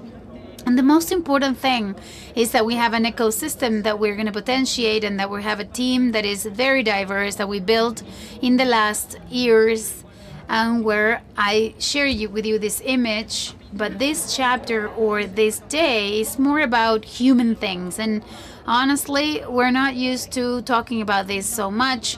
I've never had to tell part of the way we build that road. I always have to share what we do, what we develop, to share more theoretical concepts than technical concepts. And sometimes it's hard for us to sit down and to think that, okay, we have to feel proud of this path that we've gone through. And when I started, I said I didn't have an epic story to tell you, and I genuinely believe that's the case.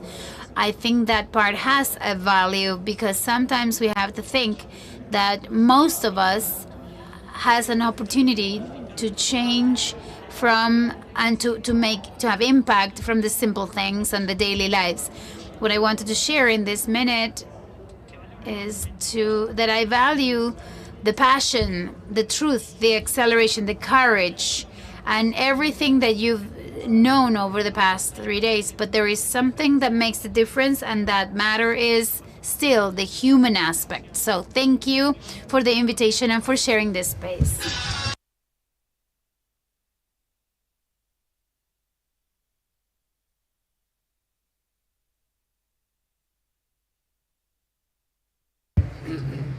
Can you hear me? I want to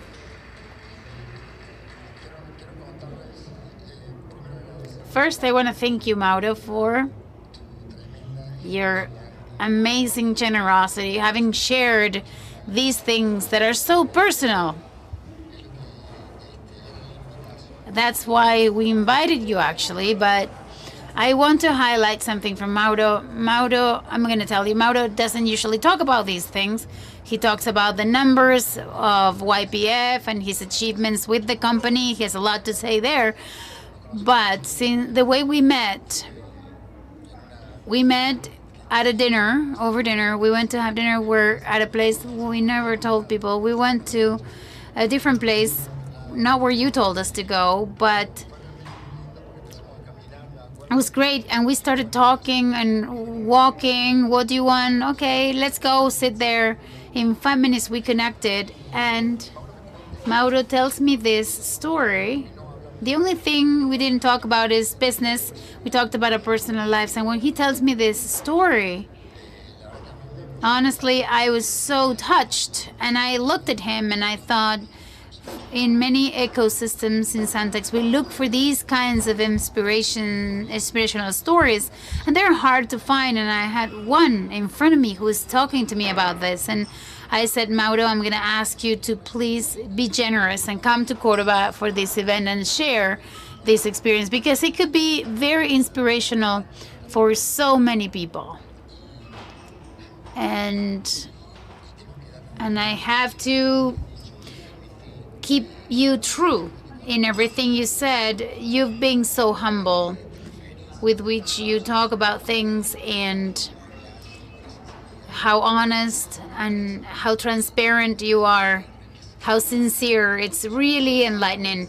I want to thank you from the bottom of my heart for taking the time to come here and sharing that with us. Thank you. Thank you so much.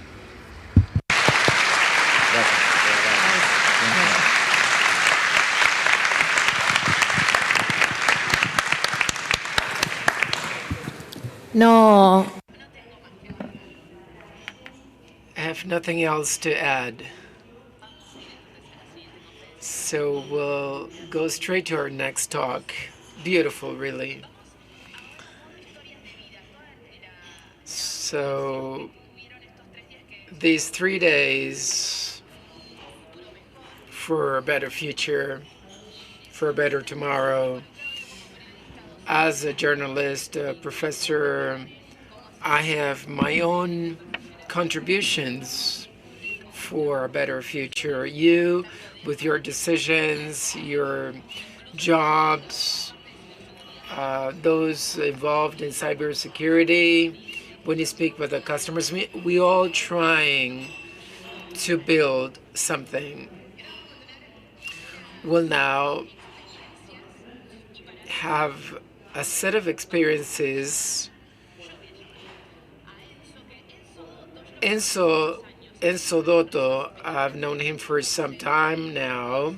He's always in a good mood. I can't be like that all the time, but you say hi to him and he smiles back at you. Who's the Director of Public Affairs and Sustainability at Santex, and Mrs.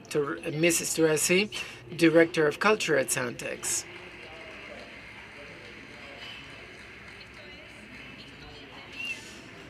Life stories, the virtuous triangle of diversity.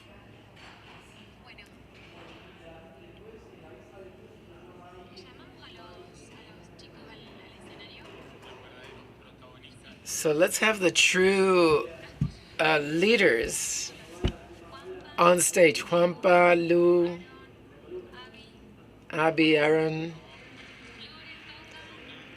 Tonga, Lauren, join us on stage.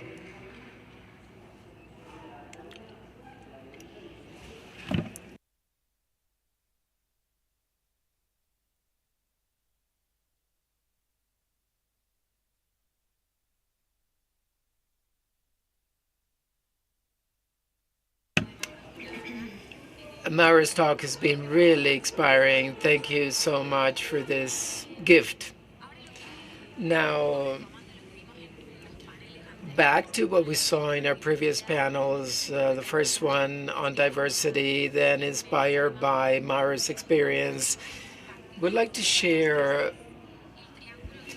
what we call the virtuous triangle of diversity and inclusion. We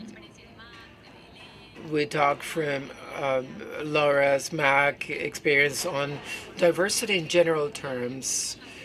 And with this panel, we'd like to, and also connected to what Mara shared, to see how it is possible, which are the missing ingredients for diversity to be possible in organization or inclusion.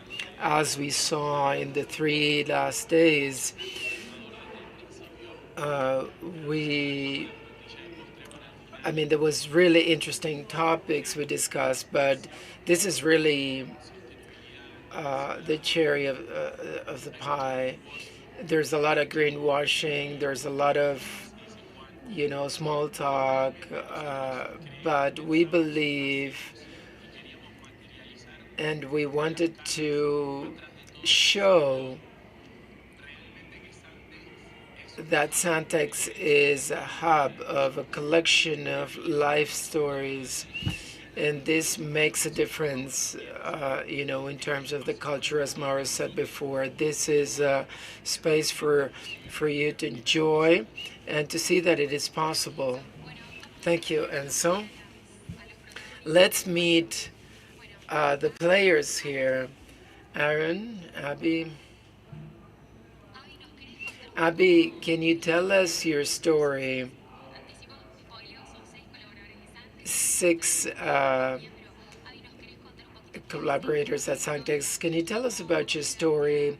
How did you get to Santex, and how did you end up doing what you're doing today? I'm from Capilla del Monte. Hi, everyone.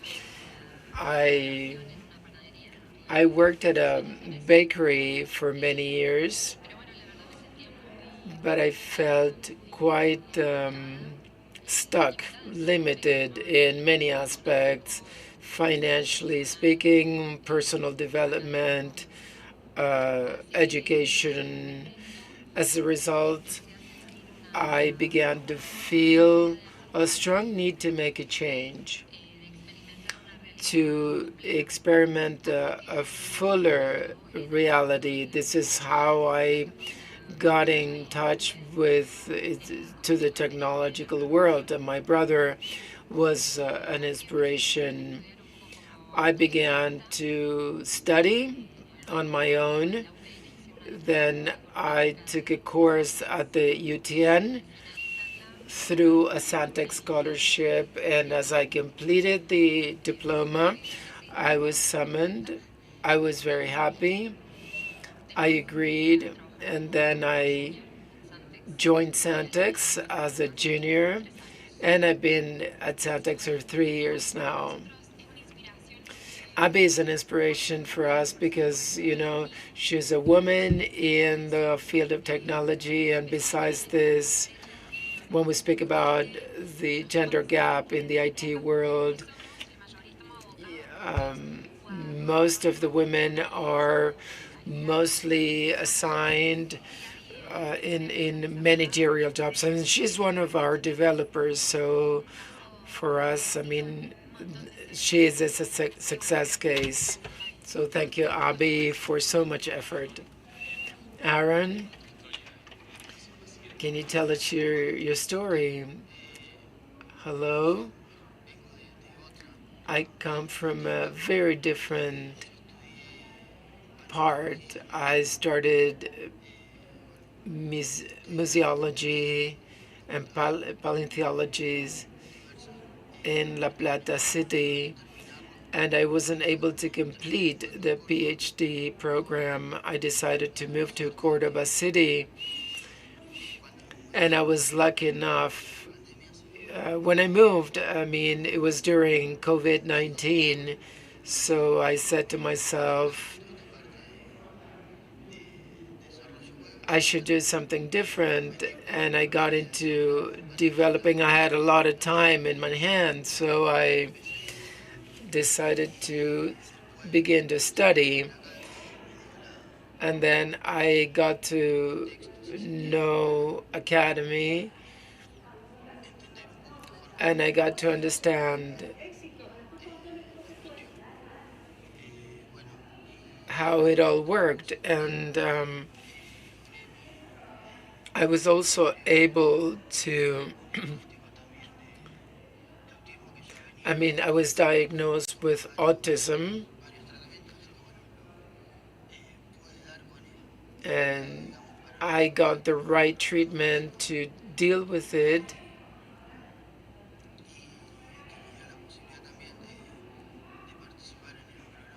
And I had the possibility to participate in Santex program, and I've been here for 2 weeks already. So far, this is my background at Santex. Thank you, Aaron.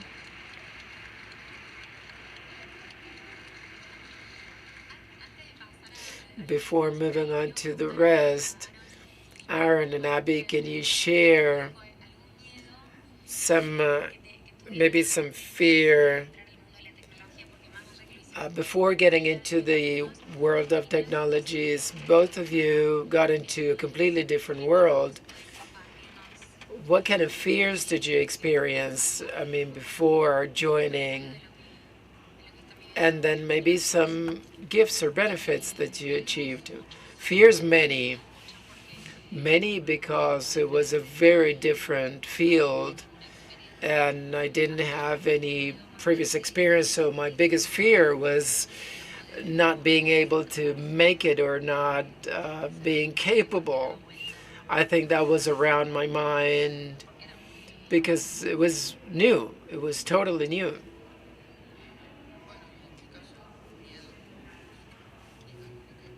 I believe I had many, maybe all, since it was such a different experience, many differences. I wasn't sure I could make it, but based on trial and error and discipline, something could be achieved. So I believe I'm on the way. Thank you, Abby, Aaron, for sharing. These three groups in all social projects. Maria del Carmen is here. If we don't have mentors to support the whole process, then the impact, the outcome is not achieved. Tonga, what motivates you to share your knowledge, to be a mentor, to support, with your time, your effort, so that you can see the results later? What motivates me is to support them to grow and also to learn together.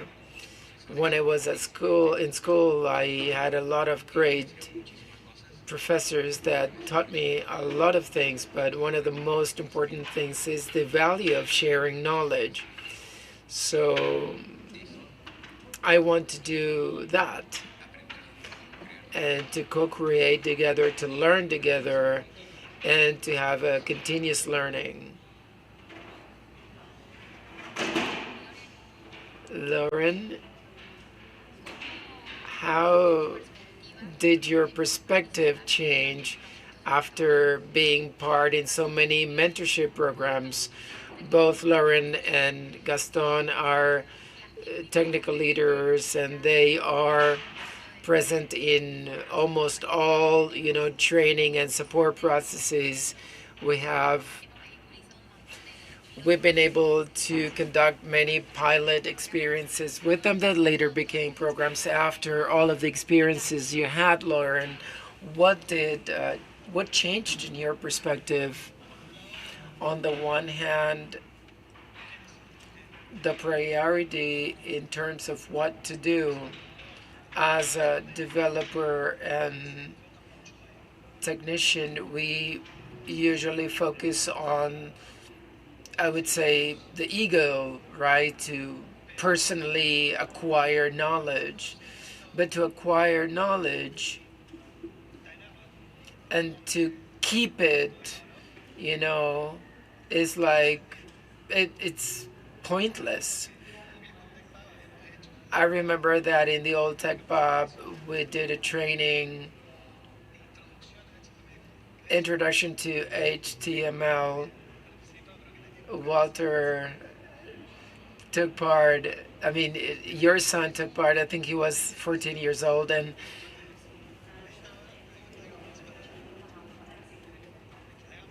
I remember telling you, let's do something, and he said, okay, let's do it, and I was thrilled, really. And then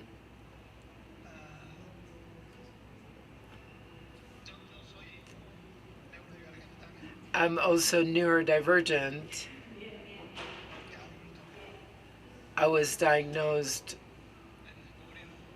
as an adult, and helping is very positive.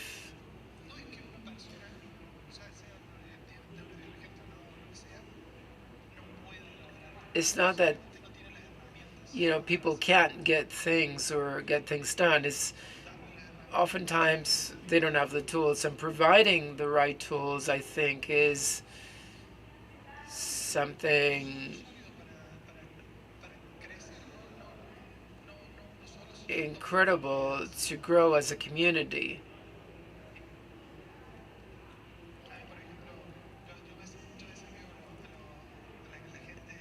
And I see oftentimes religious people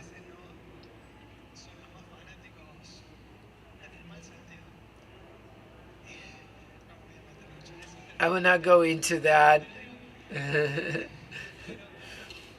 but I believe,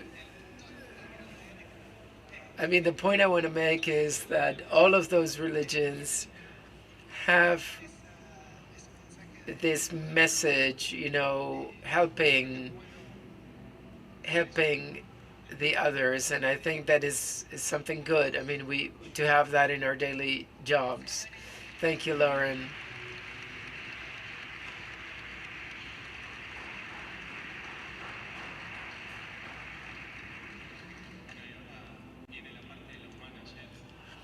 Now to the managers. And where are all the other managers? There's several managers, because these most active, so to speak, managers, those that are always, behind the teams, the training and culture teams, should be helpful or useful to inspire other managers to participate in other activities in their organizations, not only in Santex, but also in other companies. Juanpa and Lou, I know that the motivation is to provide, to support people, but why do you enjoy this so much? So much. So I'll start. There's something that happens to people when they learn, is that their eyes shine, and we saw that. Is not that, we saw that when they were working with the teams, and I believe that summarizes it all. Of course, we need a lot of process that need to be in place, but I believe is to see that those faces at the end of the day. We saw that in October, to see their daily progress, and as Lauren said, that when that support is there, then things come true. it's always rewarding, and Sally always says, okay, let's do it. Let's stick to the core of the business, because this is when things can be sustained. It's not that we can do them because we have time now, but this is, you know, the way to have them into our plans. And I think that is the motivation. Hi, good morning. The answer is that, I mean, there are many whys. There are many because we like it, and why this is our passion: motivation, achievement, personal transformation, the effort that mentors make in order to achieve results. But back then, when there was a lot of uncertainty, when we started this, I believe that one of the things that motivated me the most was gratitude. Maru talked about, humility. Of course, everything we achieve is because of people that are supporting us, people that trust. So why not being, grateful for this, and not being part then, and maybe contribute with some tool of knowledge so that other people can actually transform and be what they want to be. I believe that, in my case, was one of the main motivations when we started with the team. The other motivation has to do with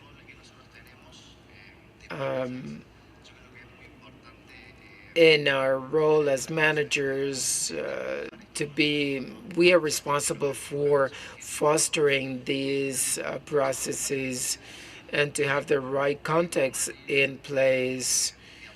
And so, spending time supporting the mentors and the guys to achieve the results we see, which are really inspirational, at least in my case. I have a question, Lu Juanpa, because I agree with the idea that was mentioned by Belen before. It is difficult, she said. I mean, all of these initiatives are difficult to think about, to design them, to sustain them. So it is not the same that, if we flow the organizational processes. So I would like to ask you if you could share some obstacles that you encountered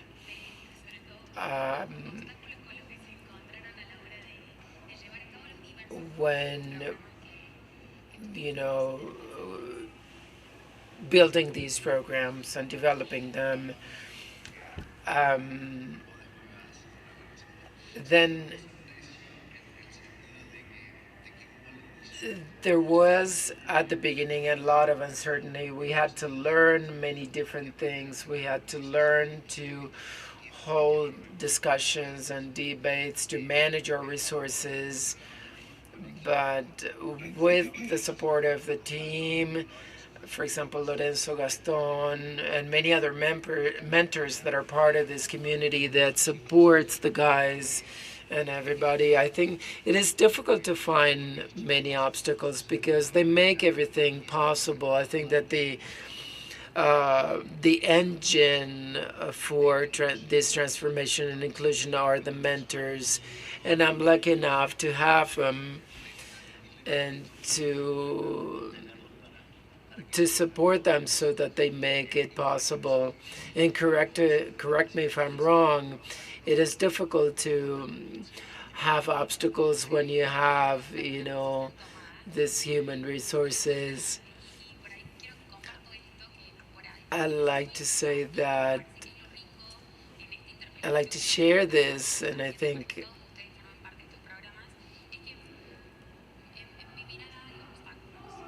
I believe that there are obstacles that have to do with the fact that if I want to have this person here, then this process is altered. Maybe it was not included in the budget, how to manage this. I mean, there's a set, and then the recruitment process has other steps. So these are obstacles. Why am I saying this? Because this is part of our everyday work, when we talk about diversity, but then everything comes back, but we need to make an effort. This takes extra work, a lot of determination, and it has to do with the passion, because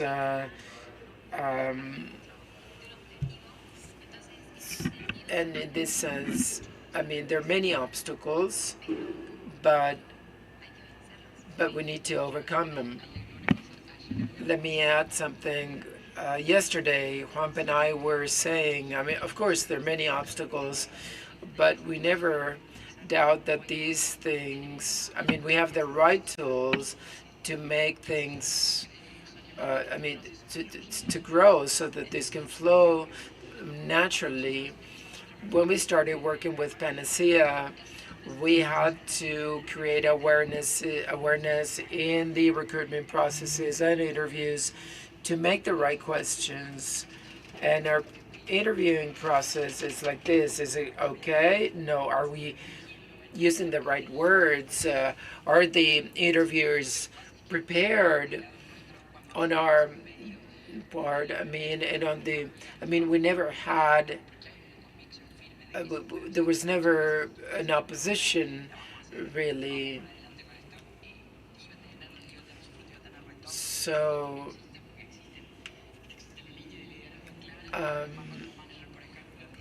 this is possible because we have the right people in place, and on both parts.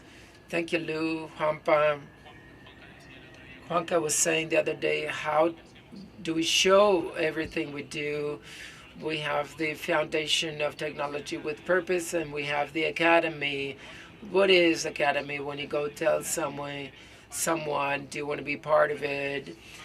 Academies without mentors and managers wouldn't be able to give opportunities. Almost 40% of the 10,000 people that are part of it.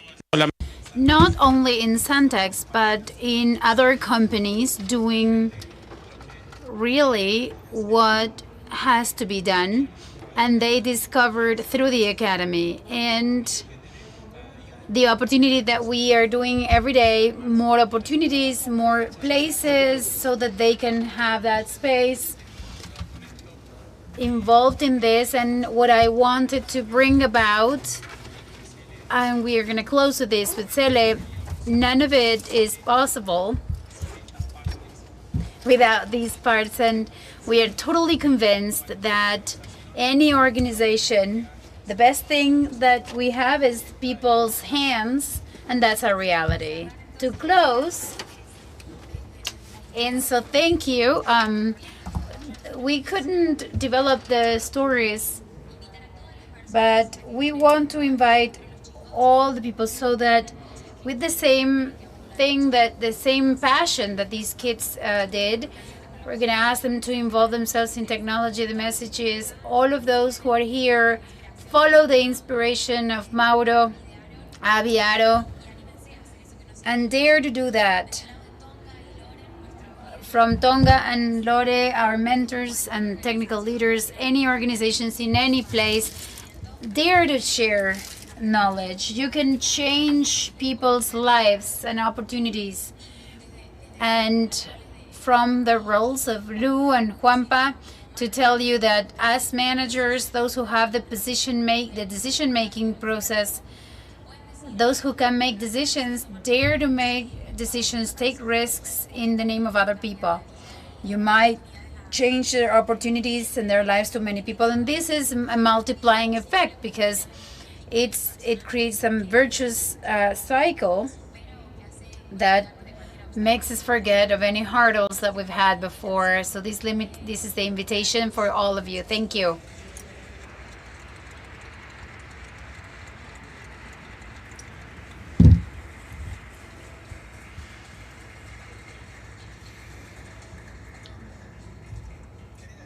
I want to say one last thing that I already told this to Juanca, but in this same hotel, it was in in Cañada Hotel that the goal of Santex was to be the best company in the world. And I said to him at the time, we looked at each other and said, this is crazy. He's saying something nonsense. He's not right. And then with all these things that we're doing now, I think that we're closer and closer. I told you this before. Now I wanted to say it again to everybody. And that's it. Thank you.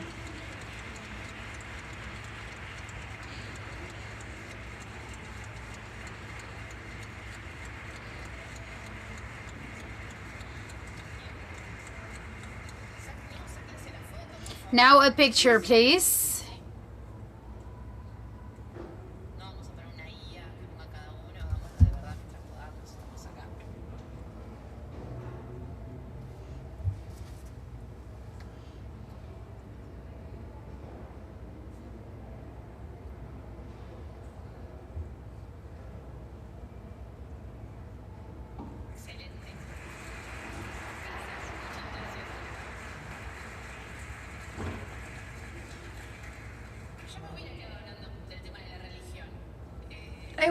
I would have wanted to talk more about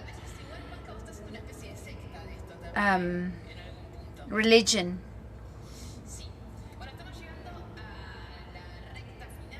We are almost done. Maybe you're tired, but we still have some things to do. We have some things to enjoy. I take home some lessons learned. I love being here. It's my job, but I wouldn't say this if I didn't feel it. I don't say things I don't mean. I love everything that you are working on and the way you're working on it.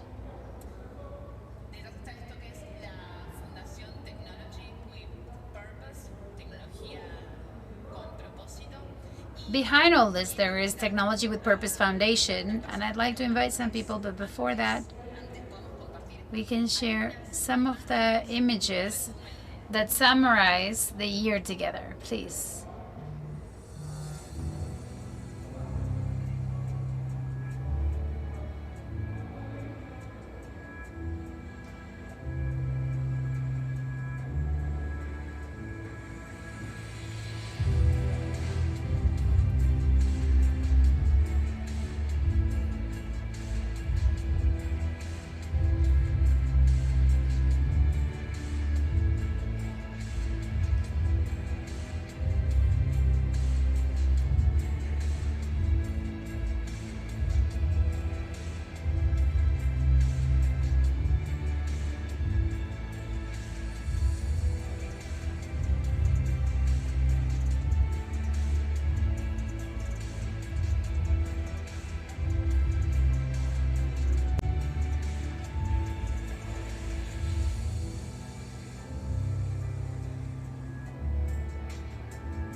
Excellent. Well, I'd like to invite some people, and then I'm gonna call others for the group picture first. I want to call Martin Foliaco, Director Executive, Agustin Gino, Coordinator of Inclusion, Agostina Sanchez, Institutional Relations Manager and Fundraising. Ana Lucia Jaimes, Director, X Academy.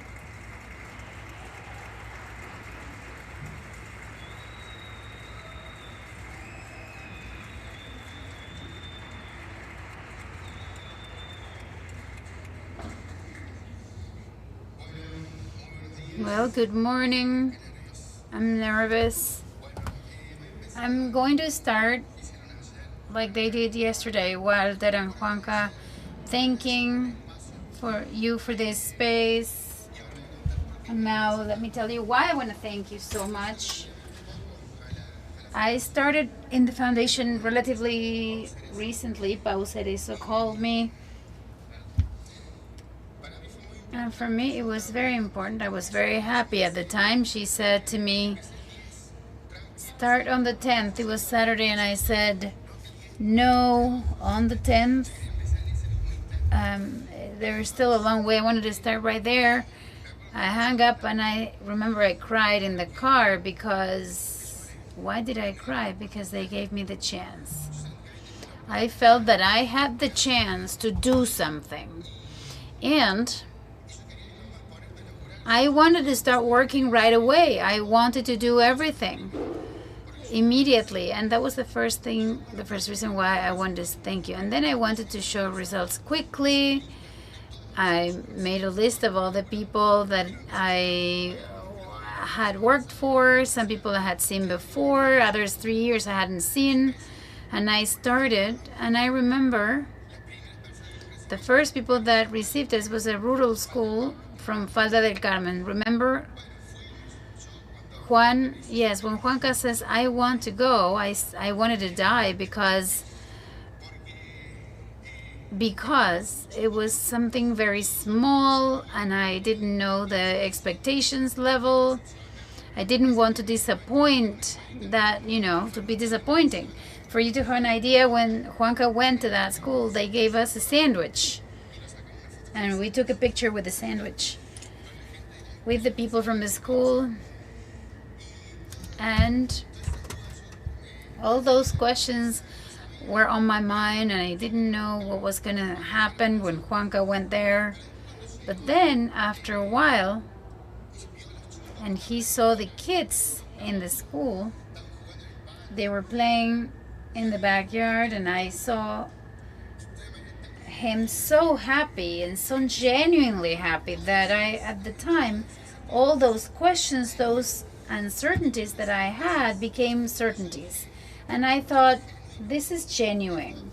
This is true. And then we're going to make it. That's the first thing I thought. We're going to make it. And we started working. We put together this incredible team.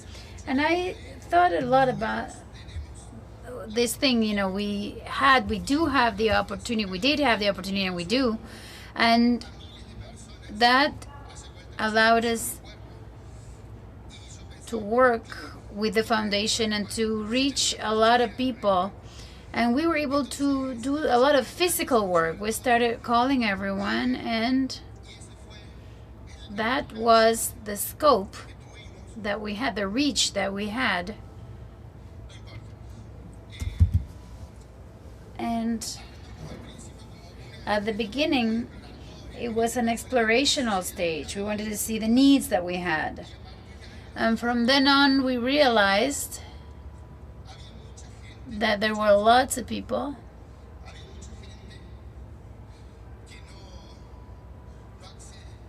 who have no access to technology. And I thought, you think that that's normal, right? When I came into the company, they gave me a computer, and I started getting used to some concepts like Jira and Tableau, and I thought, this is like a Ferrari running or at a very low, cheap gasoline. What would it mean for someone, for an elderly, to have a computer like this? In those days, this kid didn't exist. And now I have to explain to them that in order to get their money, they have to generate a token that is only valid for 15 seconds, and they have to validate with the second factor authentication. And we start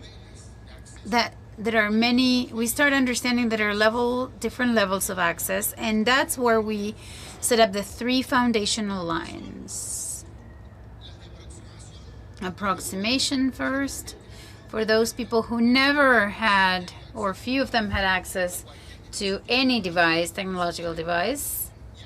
And that's where we have kids from very small towns that had never seen a computer, or maybe they were able to work with a phone on WhatsApp. They didn't know how to work on it very well. Lots of elderly people, with lots of people who had suffered scams, teenagers who suffering in social media instead of enjoying it, spreading campaigns. And then in those 8 months, we reached 1,921 people to give them their first tools. But something really curious in this program in San Carlos Mina, from here, a very small town, where people, and they had in the records in the records book, they took turns to go Saturday and Sunday, and we did a workshop with all the people that were working in school, and we taught them to model. We followed them up with Google Sheets, and we said, okay, this can be automated with a sensor, blah, blah, blah, but there was no time that day. And 12 days ago, the mayor called me and they said that they bought them the sensors to the kids and they didn't have to go to school on Sunday anymore. So that idea stuck with him, and then the second part of the trajectory has to do with literacy. That's where we go beyond, and we find people that do not even manage email, and others who need to manage a database, like entrepreneurs, where we help them with their sales portfolios.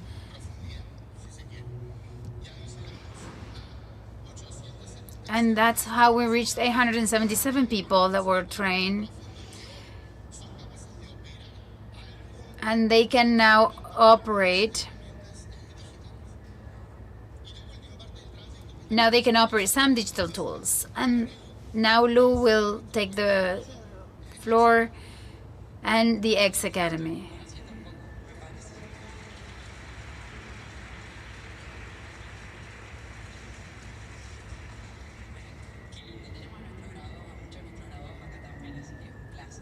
It's a pleasure for me to have all the graduates. For us, we had, at the beginning of last year, we wanted to have our training projects, all of them, to reach more people in more places.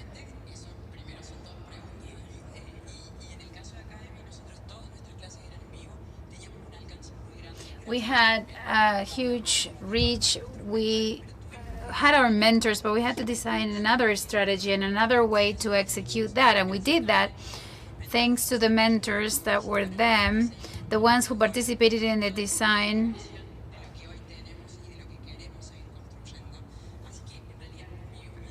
My intervention is just to thank them.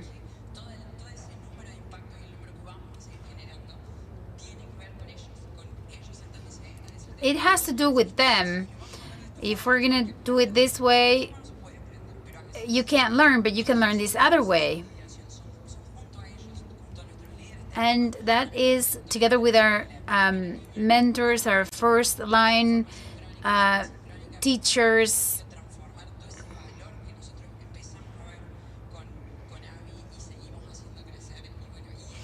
And that number that we have today and the numbers that we're still going to have is thanks to them. Thank you. A big round of applause to them, and thank you.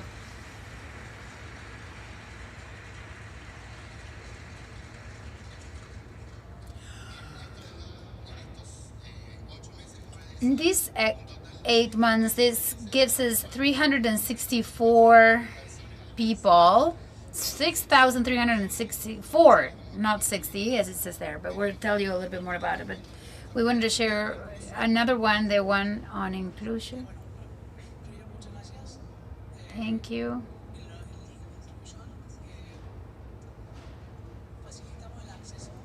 In this inclusion program, we facilitate access to education and the world of the labor market so that people with disabilities can go into the labor market and get rid of that bias that people with disabilities cannot be independent. We had 2 instances this year, internal and external. Internal was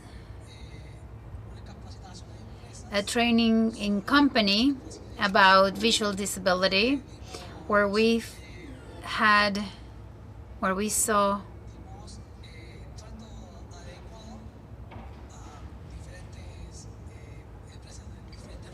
we trained different people in different industries so that we could include blind people to the labor market. And external, we trained people on virtual scams in an NGO called SILSA that works with people who are blind, including people who are blind in technology.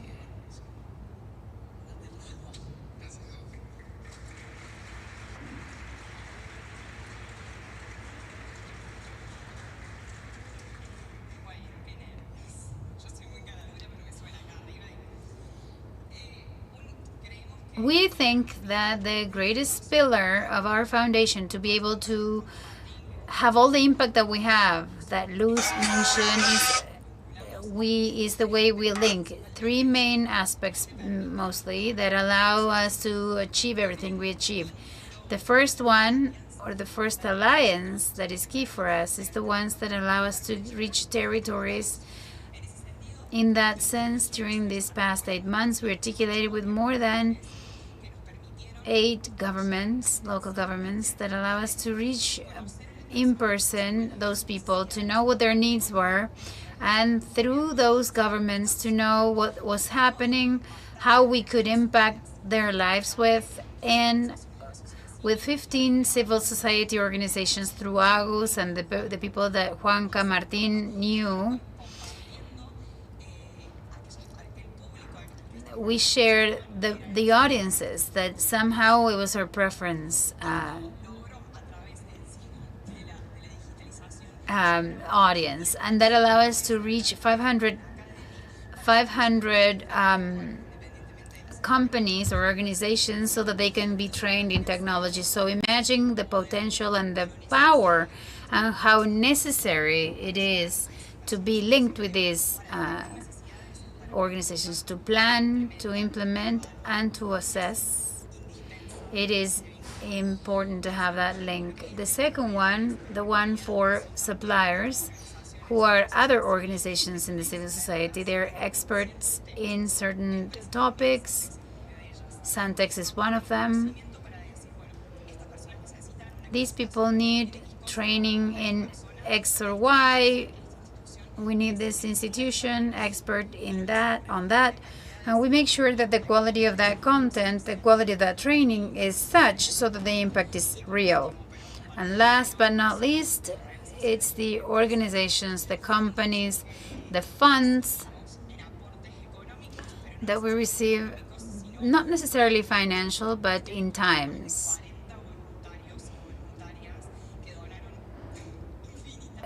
Companies that donated time and money, many of them are here today, from Santex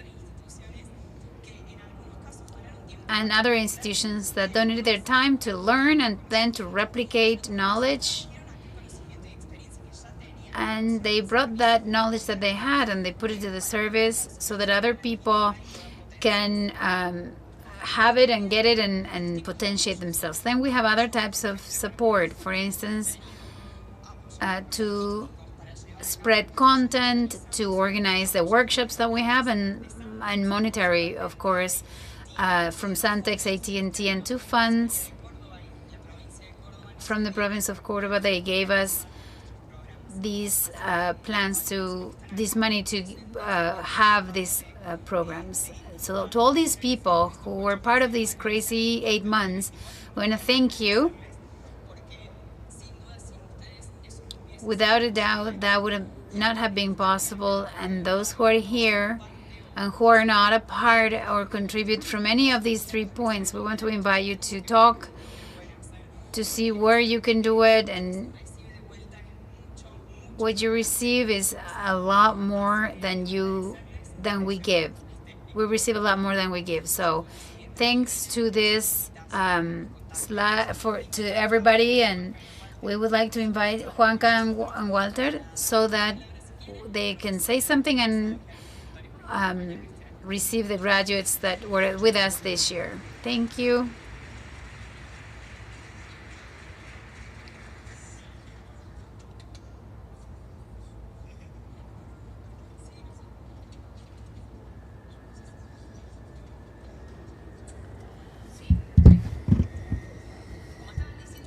As they said before, the volunteers are coming, all the volunteers, so I'm gonna name them so that they can take the picture.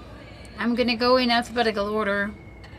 We start with Laura Alonso Alemani, Martín de Ginsona, Mauricio Vergallo, Gerardo Bocardo, Elismer Bongiovanni, María Jimena Caro, Victoria Carranza, Geojalas, Javier Cosio, Emiliano Daza, Priscila de Parcia, Karina Fernández, Raciel Gaitar, Rodrigo Gutiérrez Arana, María Valentina Jaimes, Marcos López Guaycochea, Carlos Maidana, Matías Mare, Daniela Martínez Wasaf, Gabriel Martínez Aquina, Damián Mauro, José Medier, Facundo Magliorini, Néstor Navarro, Gastón Nieto, Facundo Pescúa, María Peralta Lugones, Abigail Peralta, Nazarino Perrochi, Lucía Pesado, David Rodríguez, Oscar Zapere Gómez, Juan Pablo Sarquís, Lorenzo Sauchelli, Nancy González, Nicolás Fernández, Manuel Varela, Antonio Zafadi, Agustina Sarquís, Florencia Font, Franco Monti, Gonzalo Pica, Mauro Cari, Carlos Felipe Cejas González, Matías Peirotti, Lara Giglioni, Martina Pajes.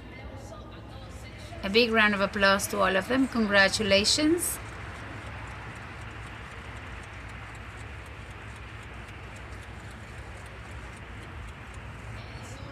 Enzo, Celeste.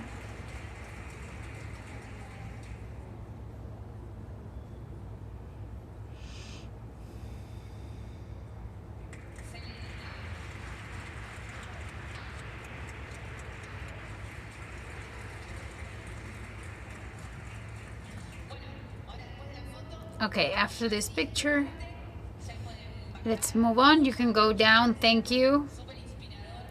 Very inspiring. And I'm very sensitive. I'm very, very sensitive.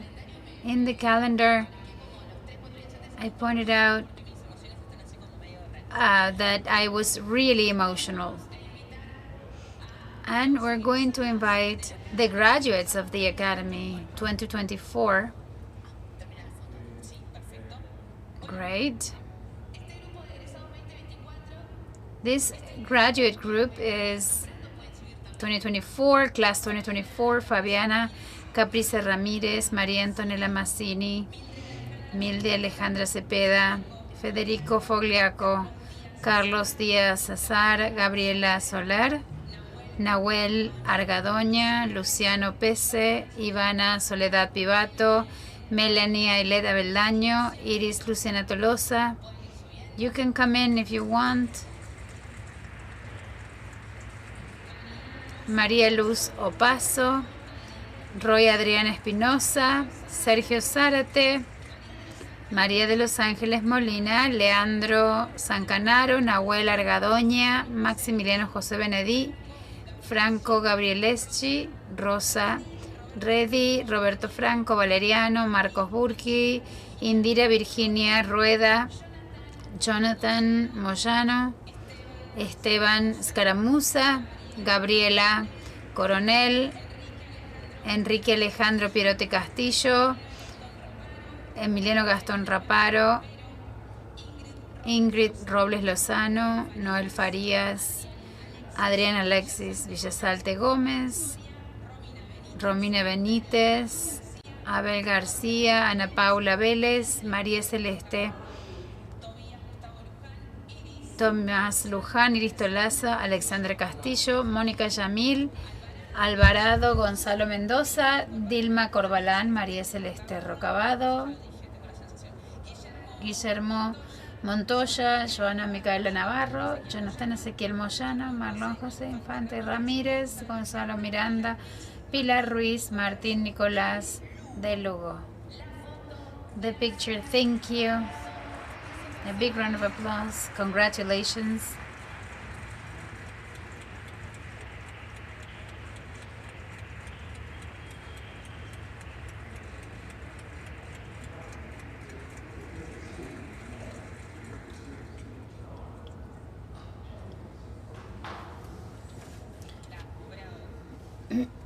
Congratulations. Juanca, Walter, I don't know if you want to say something to close the event.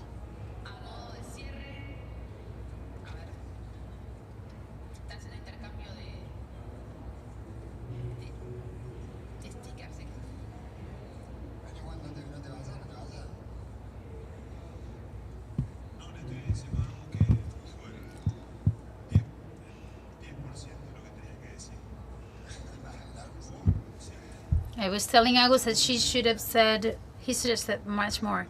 Do you have one of these? Here. They just gave me a Santex cookie. Thank you so much. I have it already. I ate it already. Okay. I don't know what to say other than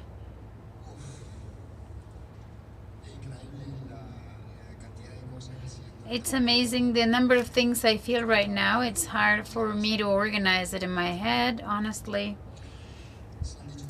So much has been said, so many things, so many examples have been given. For me, it's like a trip. In my head, I was there, sitting there,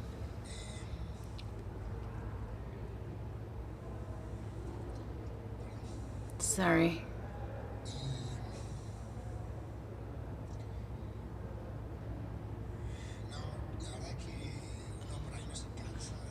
Sometimes we think, but what else? What else can we say that we can so that we can transmit everything we feel?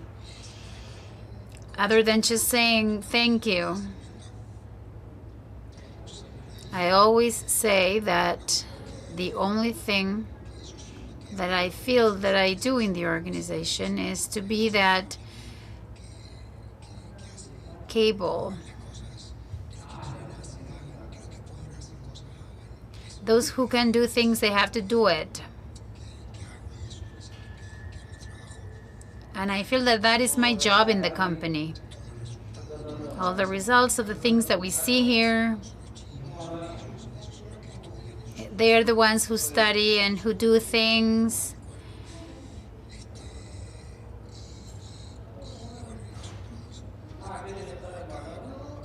And then we're here saying thank you.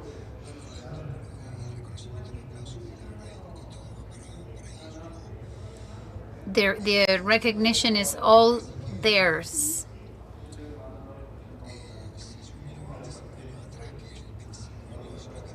If I look at the 25 years of history,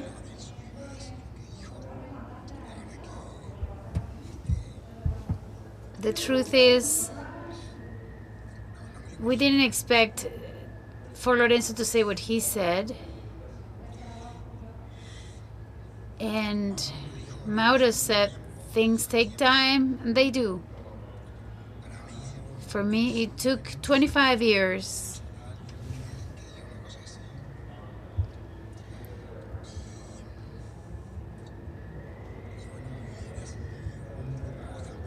And I want to thank you, Walter, for being my sidekick, and for being so patient. And then that's it. I want to thank you, everyone, for this huge happiness that you give me, and the things you say and the things you do, and helping me build this company and make a lot of my my dreams come true.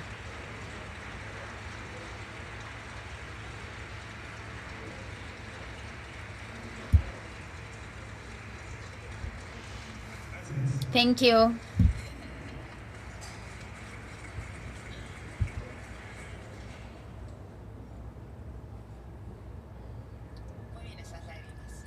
I like those tears. We have winner. We have a winner, social media winner. We're gonna say before closing. We're finishing. Magdalena Strongoli, the winner. She's gonna collect her prize, and now we are at the end. I think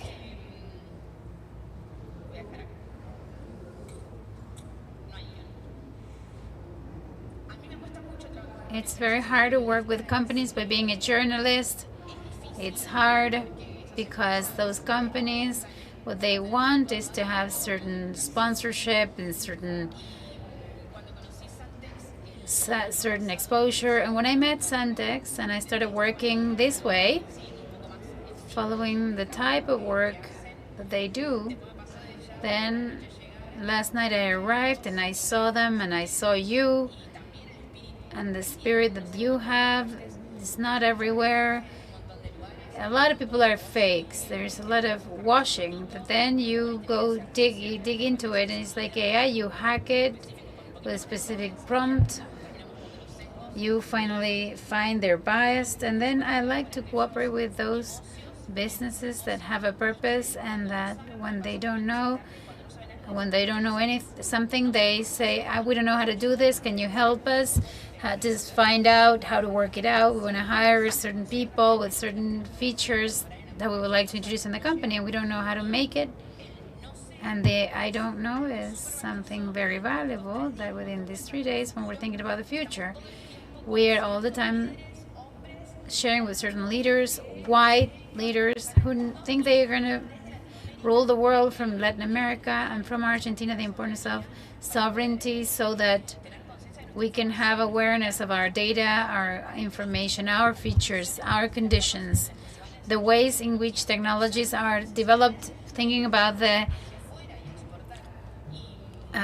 ideas from here. And that's why I think it's important from the point of view of technological capitalism at national level. I didn't have the chance to get closer to smaller companies who live in farther places, but I was able to teach some people in Silvertech for the elderly with AI, to use an AI tool and saying, wow, look at this, I could do it. And what they said several times, being the look of when something can be done using technology. Santex works with that, and I wouldn't be here if I didn't think about it, if I didn't do my job well. I'm happy to have met this company, and to all the processes from the technical to the part that we made it here with integration and ethics. So I want to thank you for having invited me and making me a part of it. So this is the end, and anything that you want to say, I know that you may say anything. No black or white, is grace and conversation. This was 3 days for a better tomorrow, for a greater world. I'm Emily Garzon, and we'll see each other next year. Thank you.